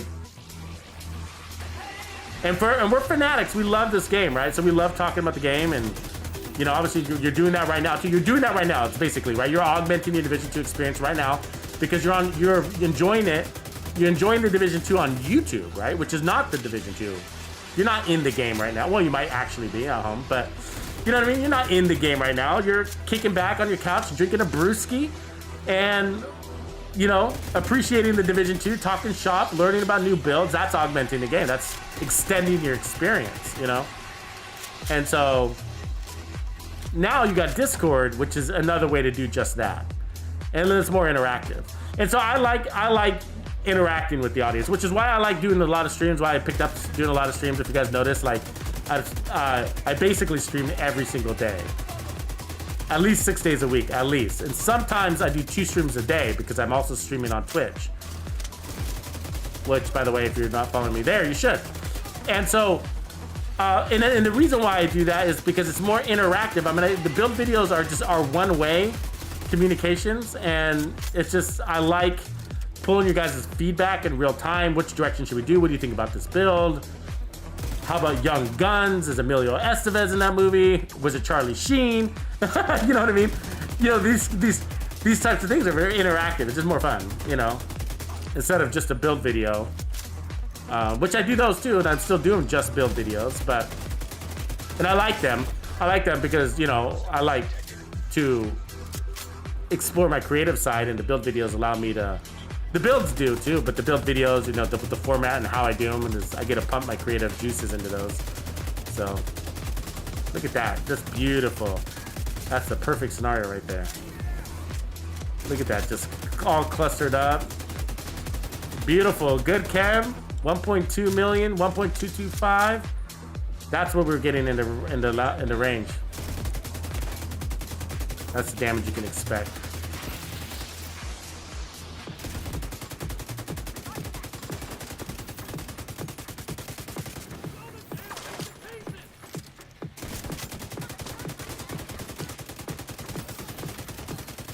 Cover fire! You know, guns like this kind of remind me of Nam. You know what I mean? Just the LMG guy, you know? Just sitting on a log, just laying it down.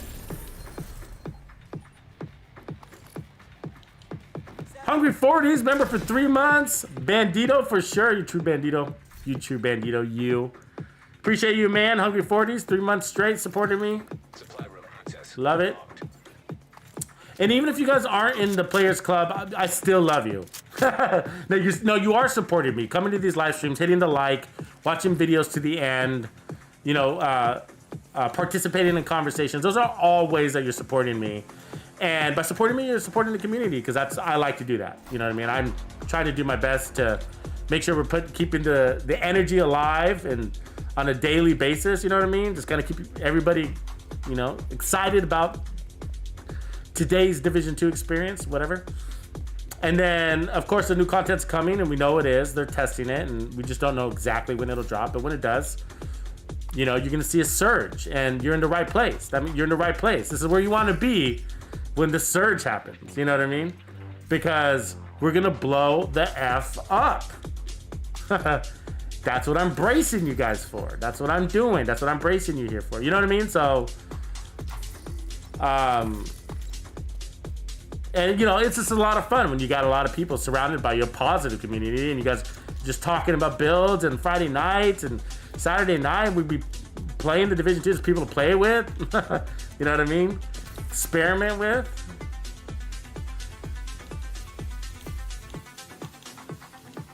All around the world too. But this is a global community right here. You know, we got guys from Australia, Japan, the UK, Germany, Brazil, Argentina, America, Canada, Mexico. Don't see a lot from Mexico. We need more from Mexico. Well, let's clear some of these tough control points. We need to clear these out. It's yeah, let's do that stuff. Where's Rob's in the house?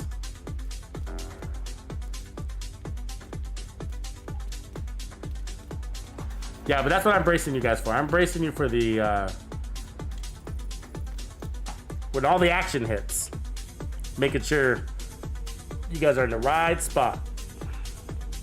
And I do that by making sure we're active, right? That we don't, you know, slow things down so that you yonder elsewhere.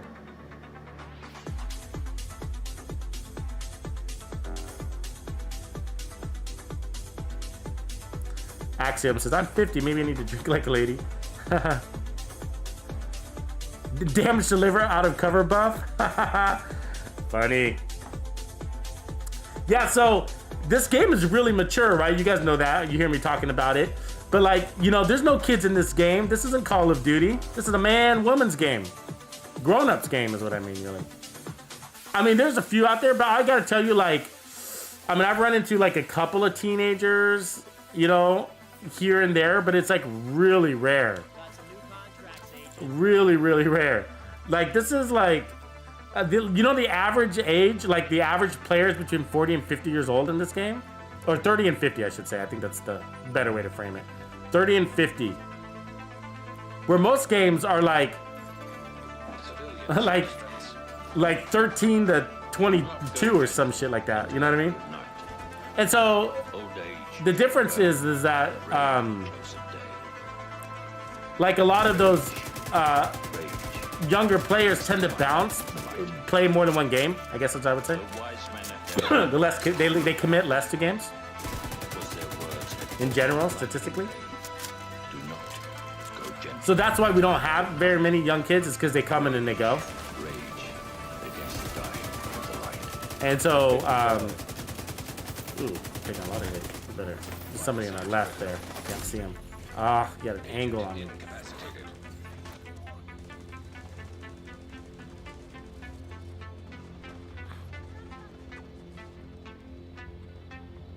Oh, Vaughn, that's a good build. No doubt.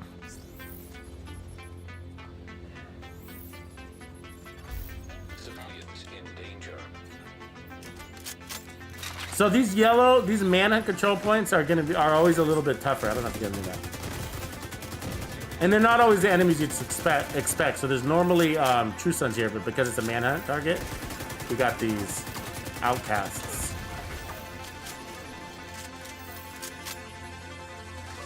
We need a good piece of cover here, but they're throwing all their fire on us, which is really annoying. Oh, there's somebody behind me? Fuck. We got Plague out there, though. That's good.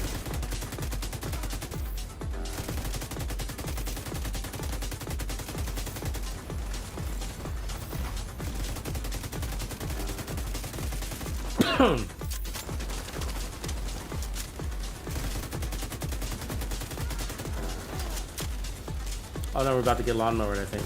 I hear a lawnmower. Don't forget to hit that like, guys. Appreciate that. Especially if you're just not joining in. Well, especially if you've been here for a while. Let me change that. Especially if you've been here for a while.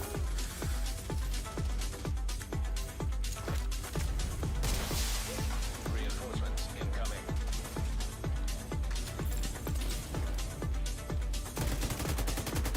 Yeah, no, like one of the guys I play with regularly in my clan, he's like 74 years old or something like that, you know? Give or take. A lot of guys in their 70s playing this game, guys and gals.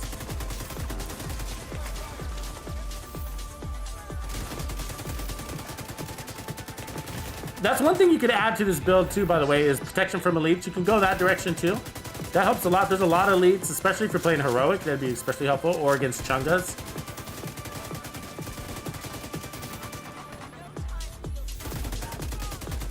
So that basically is going to help your heals. I look at protection from elites as sort of a healer stat in a way, because I mean, I don't like to run it unless I'm wearing some sort of armor on kill or repair skill or armor regen anyways. I don't like to run it just with damage, you know? You need some sort of protection from the heals needs some sort of protection from elites needs some sort of recovery method to go along with it, I guess. That's way to put it. And so, but basically the way I look at it, which might be different than the way you look at it, is that it, do you see how fast that reload was? That was insane. Is that it helps your heals work better because you're not taking as much damage while you're healing. Serious trauma detected. One improvement that you might see is actually is taking off vigilance. You can also put like composure, or because you are playing from cover.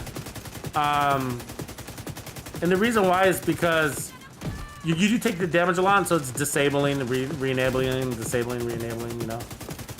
So if that bothers you, then pick up vigilance.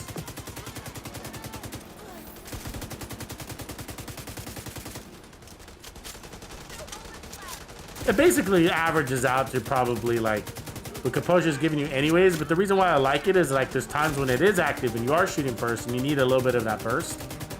So even though it might average down to 15% at the end of a checkpoint or control point, it's still, there's those times where that extra 10% while it is active is saving your life.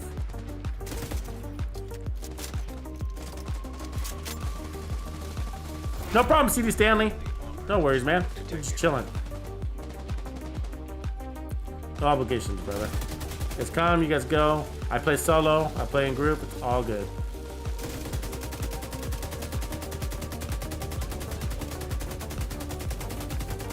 Oh yeah, somebody was saying earlier, I want to go back to that comment. Who made that comment? Gentleman player, what's good, man? Good man, good man.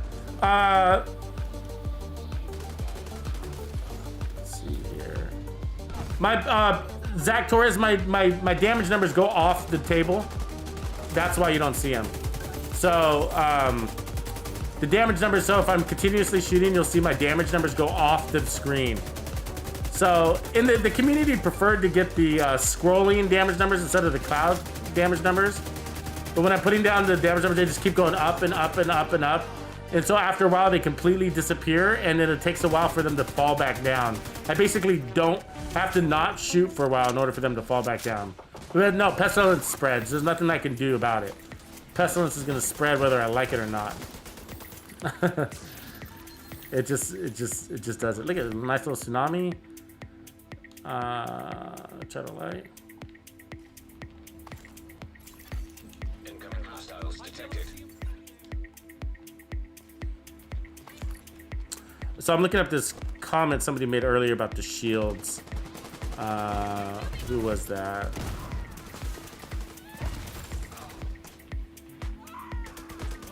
Sharoran, right? Tux community ran me through Iron Horse last week to help me get green pieces with a smooth, fun run. Very good.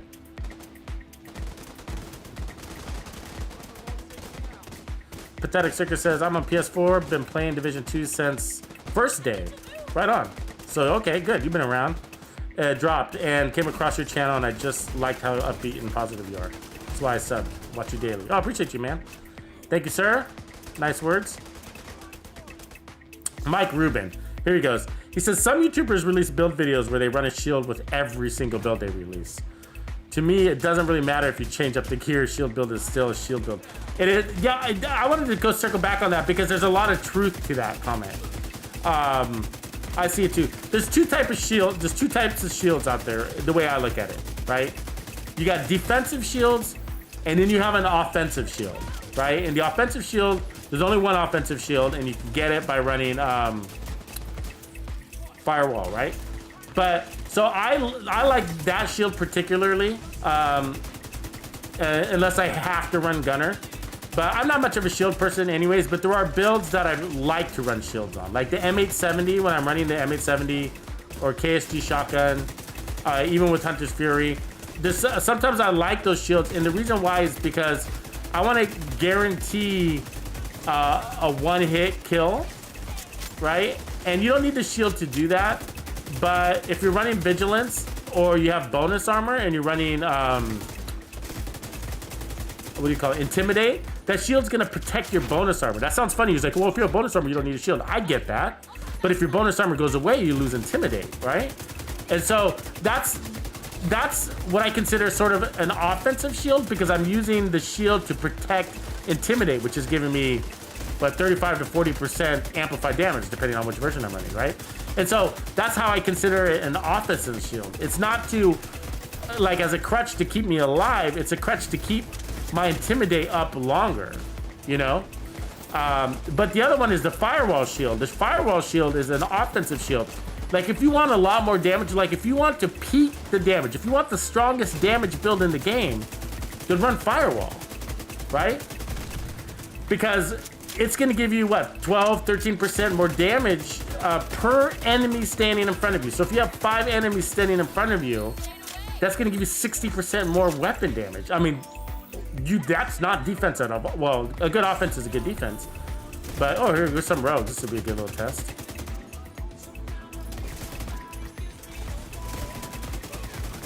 So those are the times that I like to use a shield, like when I'm looking for like, hey, let's get like the most damage possible. Then if you really want the most damage possible, you're gonna have to run. Ooh, you're getting hit from something. You're gonna have to run that shield, or you're not gonna qualify as the most damage possible. I mean, that's situational. That's sort of different situations where that might not be the case, of course, but as an example. But yeah, but in general, you're right, though. But so those are the exceptions. I'm gonna say those are the exceptions to what you're saying. Why am I getting shot from the back? Oh, it's that fucking goddamn turret. Okay, thank you. Thank you for somebody for killing that turret.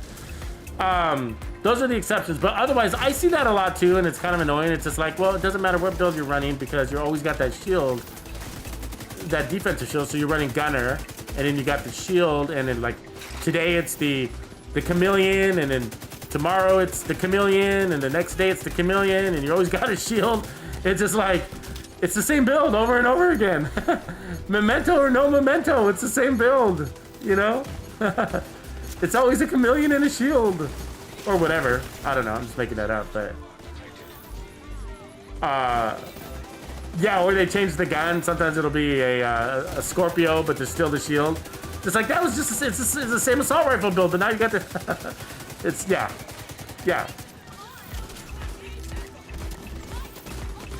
Unless there's something special that the shield is doing, you know what I mean? I don't know. I don't know.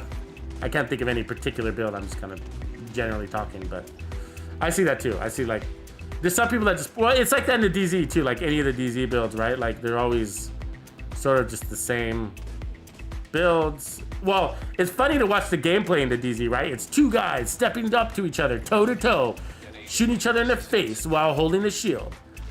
Today's a new day, and we got two more guys stepping up, going toe to toe, face to face, holding a shield.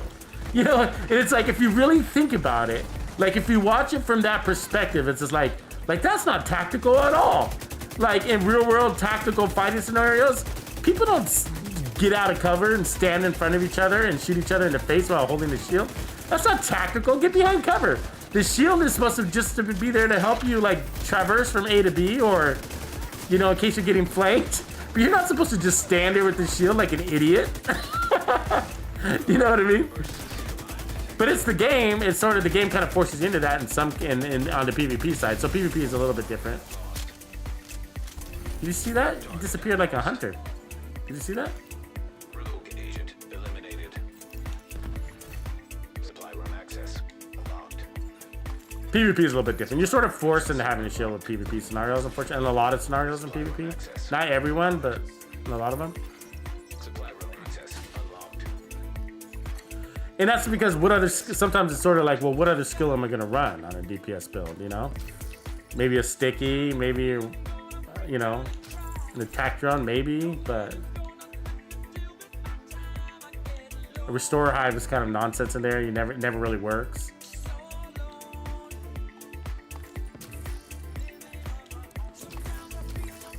But either way, yeah, I'm not a big fan of shields, but I do use them if the build calls for it. You know what I mean? It's just like undeniable. This build makes more sense with the shield because you need to protect your bonus armor. And if you're running the memento, you don't get a heck of a lot of bonus armor, so.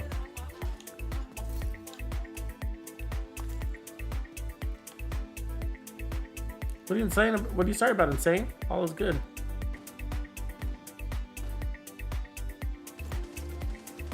Yeah, that Wolverine build is so much fun. Like I just was sort of unbelievable. It was sort of unbelievable what it could do. It was so powerful. It's so powerful. Ooh, I like the rate of fire on that. I might pick that up. I might already have it, but I'm gonna pick it up just in case. I have to delete that. Apparently full. Again. Always full.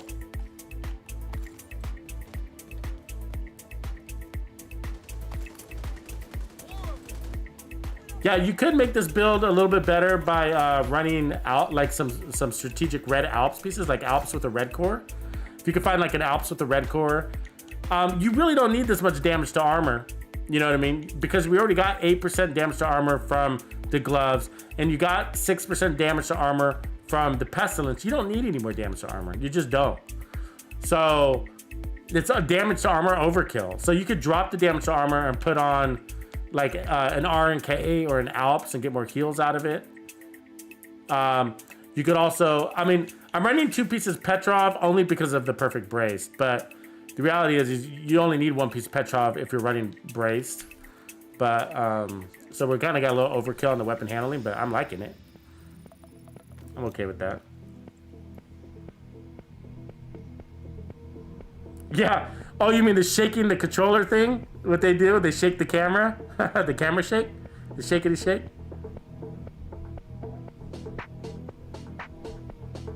Yeah, Mike Rubin. Yeah, I know what you mean. It's like one day it's Hunters and Hunters. Yeah. Yeah. Always the shield. It's just like, just play from cover. Just go cover to cover. You know what I mean? You're better off anyways. The cover's a shield too. Do we all agree cover's a shield? Maybe even a better shield. You know why? Because it doesn't break.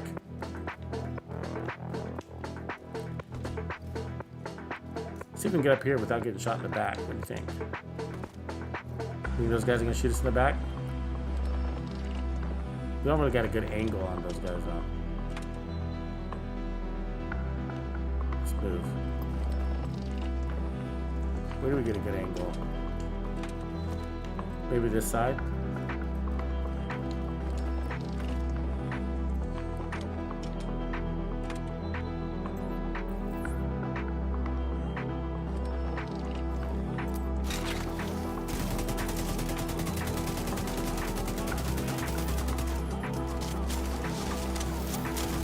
Where'd this phone guy come from? I saw a rifle. Where'd he go? He went from me.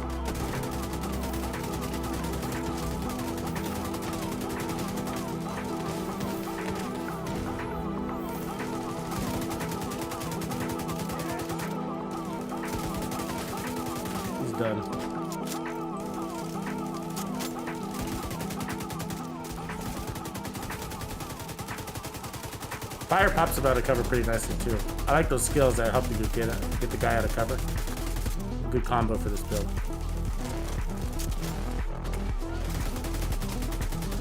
So yeah, you know, and it's worth mentioning, you can get this build up to 1.4 something, 1.5 million per tick, you know. It's gonna be an all red build, like with crits and everything.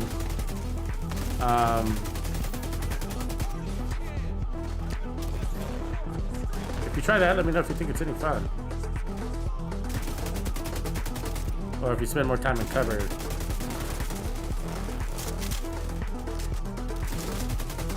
I just don't like that kind of build. I mean, the weapon handling is so horrible on this. As you can see, we have to spend a lot of time out of cover. And when you run one of those, it's like, even if you're not running glass cannon with those, you know, tip of spear builds, you're pretty weak. So I am working on a tip of spear build. I usually do try a tip of spear build every couple of months anyways. And so I am working on one right now. It is a legendary sniper tip of spear build. And it's just like, God, it sucks using your special weapon as like when you're forced to it. It's, I don't mind, I like using, I've been using the special weapons more now than ever. So I'm not talking about like using my, I love using my special weapon, especially when it's a good one. Like I hate gunner though. Like I would hate to have to use gunner, which in order to use, let's just talk about that for a second, okay? Like it might look, that tip of spear build might look good in the testing range, but there's no way realistically that you're gonna be able to pop out of, so let me show you what's gonna happen. Okay, if I was running a tip of spear build, I would have to use the minigun, you understand? Let me ask you guys a question. Does the minigun work in cover? No. Watch, I'm gonna switch to it right now. I'm forced out of cover, you see that? I'm forced out of cover. So, that'll get you killed in Legendary. I mean, I guess maybe in Heroic when you're playing on a team of 4 and everybody's distracted, you can do it, of course. But in Legendary, that's gonna get you killed, and then you got the animation, which will always get you, which will also get you killed. And Legendary, time means everything, right? Time means everything. Anyways, it's just not a realistic thing to be forced to, on a timely manner, use your minigun that makes you get out of cover. It's like, okay, I need max damage right now in order to get the max ticks on my Pestilence. And there's a Chunga standing right in front of me. Let me have to pop out of cover real quick. Oh wait, I'm not running any armor, nor am I running heals, nor do I have armor regen or armor on, well, I got 10% armor on kill. But I got nothing keeping me alive to get me out of cover. Yet I'm forced to get out of cover with my minigun in order to get tip of spear to proc. That's very, very situational. And you gotta do it, what is it, once every 20 seconds or something like that? Something like that, right? So, you know, I don't buy it. Seems kind of gimmicky to me, unrealistic in the practical world. Looks great in the testing range though. I bet you it is king of the testing range builds. You know what I mean? I bet you it rocks in the testing range. I bet you're the god of testing range building scenarios if you use the tip of spear. But in the real world, that would get my ass killed, having to pop out with the minigun in the middle of a legendary mission while Chunga is standing in front of me every 20 seconds. Just say it out loud. Just say it out loud to yourself and you'll realize how ridiculous it sounds.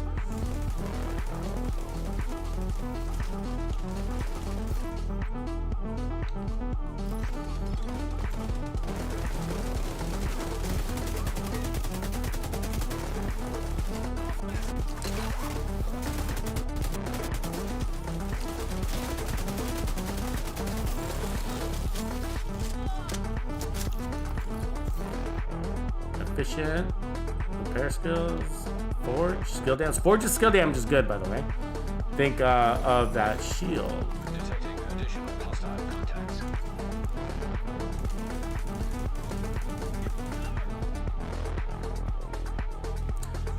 I haven't run a deflector shield in a while. The forge with skill damage would help the deflector shield. You get the skill tier, get the shield health, and then you get the skill damage.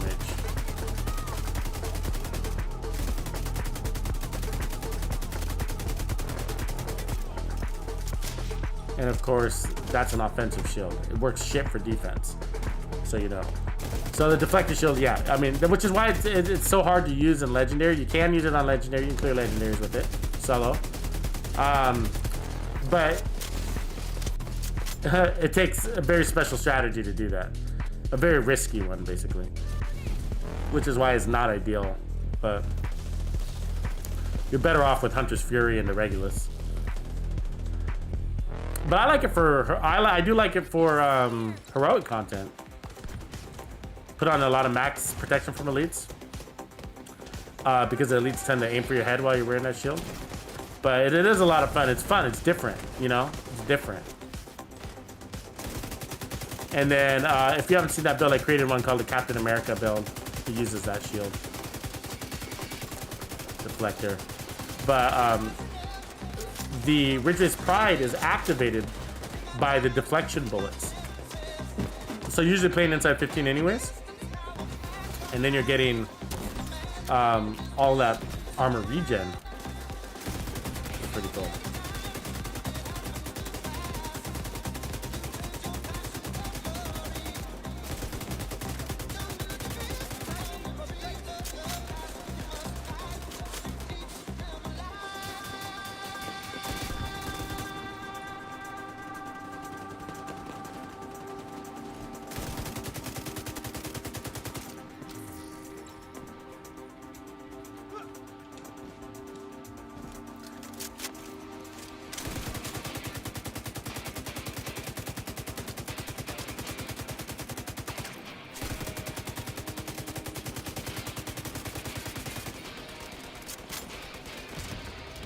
Yeah, I'm trying.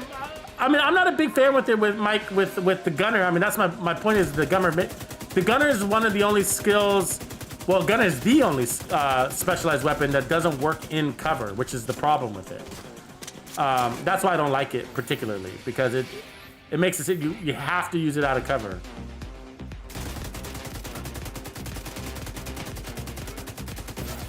But that aside, you know, I like it with the sniper. I think it works great with the sniper. I mean, I'm trying to do I'm doing a solo legendary sniper tip of spear build right now. I'm trying it. I'm not sure I like it. You think you might just be better off running 3-piece aces? I'm not getting any extra damage out of it. The damage is pretty much the same. If not, I'm getting more out of aces. But what's nice is that it does give you special weapon ammo, of course, which can be handy because it'll allow you to kind of like, well, it depends on what gun you would otherwise use, but you can peek out your headhunter talent faster if you use your TAC 50. So you're using one kill off the TAC 50 can peek out headhunter, where if you use, so like engaging, like if you start the engagement with your TAC 50, get your first kill with your TAC 50, you can fill your headhunter all the way. Yeah, it's not a guarantee, but it depends on your target, and if you crit or not, or whatever, but you can.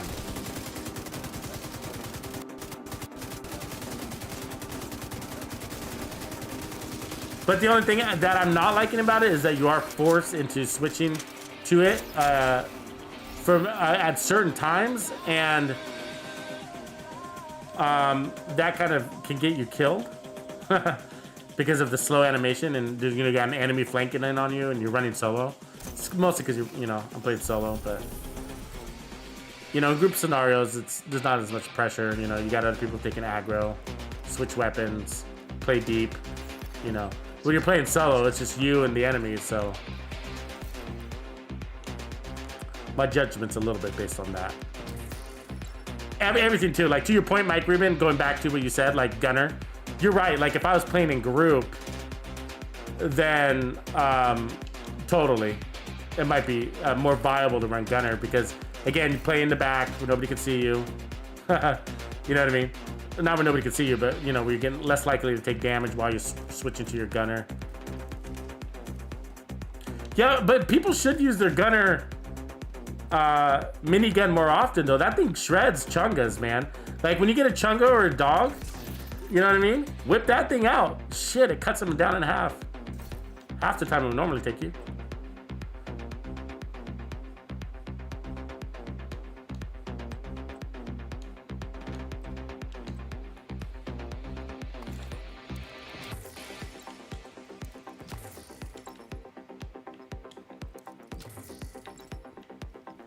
It's nice to get those little control points done. I still gotta do these missions, but you know, ugh, these missions are so. I hate these missions. I hate Air and Space Museum. Viewpoint Museum sucks. I gotta do Navy Plaza too. Good XP on the board, good gear, tough fights. You know what I mean? Zactor is like Aces isn't bad. Like I use the 3-piece Aces. It's sort of a classic. It's never really. It's a classic. It's like never really been buffed or debuffed. I mean, they did make some changes a while back to it, but it's maintained really well out of all the gear pieces that are out there. I think it's done a really good job of staying level. So, anyways, I prefer 3-piece Aces with my sniper builds, but you can also do 4-piece Aces. But I use the Sawyer's knee pads as my 4th piece on a sniper build. But that's basically it. For any sniper build, it's pretty much top. At least 3 pieces are top. So, anyways, I want to give you guys one last look at this build here. Again, we're running the Pestilence. No secret to that. But it comes with Plague of the Outcast, which is based off of weapon damage, and it creates waterfall effects, right? So that's sort of what we're after there. Is get as many of those as possible. And so one of the things that's helping us make that happen is this really nice named Petrov chest, which is giving us perfect brace. You can craft this, okay? And I think you might have to complete a project to get it, but it's giving us 50% weapon handling and makes this thing amazingly fast and steady. So, which it desperately needs. We got repair skills. I'd rather have armor regen, but a little Hasbro doesn't hurt. We got repair skills there. And then we're also getting 1% armor regen from our mask, excuse me. We're running 1-piece belt set. I got weapon damage, armor regen, repair skills, and a little bit of incoming repairs to boost that repair skills. Our second piece of Petrov's got armor regen, damage to armor, and then weapon damage. And then because it's our second piece of Petrov, we're also getting 10% weapon handling. That's nice to have. And then our first piece of Walker is got weapon handling and repair skills. We're probably okay on weapon handling, so if you're able to find one with armor regen here, I think you're better off, but this is good. And then we got Vigilance. You can also go Composure on your back. I don't think that'll hurt. I just like Vigilance because there are times where you need that little extra burst damage, and it is available for you. So anyways, we're running 2 pieces, and this is sort of what sparked the build. It was this actual piece. This is what got me thinking. And so 2-piece Walker and Harris, that's giving us another 5% damage to armor. And this has got repair skills and armor regen. And weapon damage. So if you look at how much armor regen we have, it's sort of really high. I mean, not armor damage. We're at 19% armor damage, not armor regen. Armor damage. 19% armor damage. Wow. And then how much armor regen do we have? We have 30, let's say call 24,000 plus 90,000 armor on kill. So that's 10, oops, sorry. We're getting 10% armor on kill plus 24,000 armor regen plus 44,000 heals per second. Okay, so if you add the heals per second to the armor regen, right? So that's 44 plus, I think it was 24. So right, so that's 68,000. And then we're getting the 10% armor on kill also, right? And then we also got incoming repairs, which is boosting the repair skills. So that's why our armor was always full. Okay, always full. So really, really nice. And then we got 1 armor core, the Sawyer's knee pads. That's sort of driving the armor regen a little bit. And so if you are gonna run armor regen, make sure you have, I think, 1 armor core on your build. That's suggested, but this is also giving us 30% weapon damage and of course, stand your ground, which is allowing you to take a grenade without being staggered. And then I think that we covered everything. Yeah, I think we covered everything. And I'm using the decoy, the assault turret as a decoy. Otherwise, we got the healer drone. So don't worry about the secondary weapons. I just had whatever there. But you do have to run gunner. That's by standing still, you're getting 10% weapon handling. You're getting 10% armor on kill. You're getting faster reloads and a faster rate of fire on kill. And then you're also getting ammo regeneration, if I didn't already say that. So yeah, lots of benefits, but that's the build, guys. So thank you for hanging in there, hanging out with me tonight. I gotta bounce, and I will catch you guys mañana. We got a whole lineup of builds next week.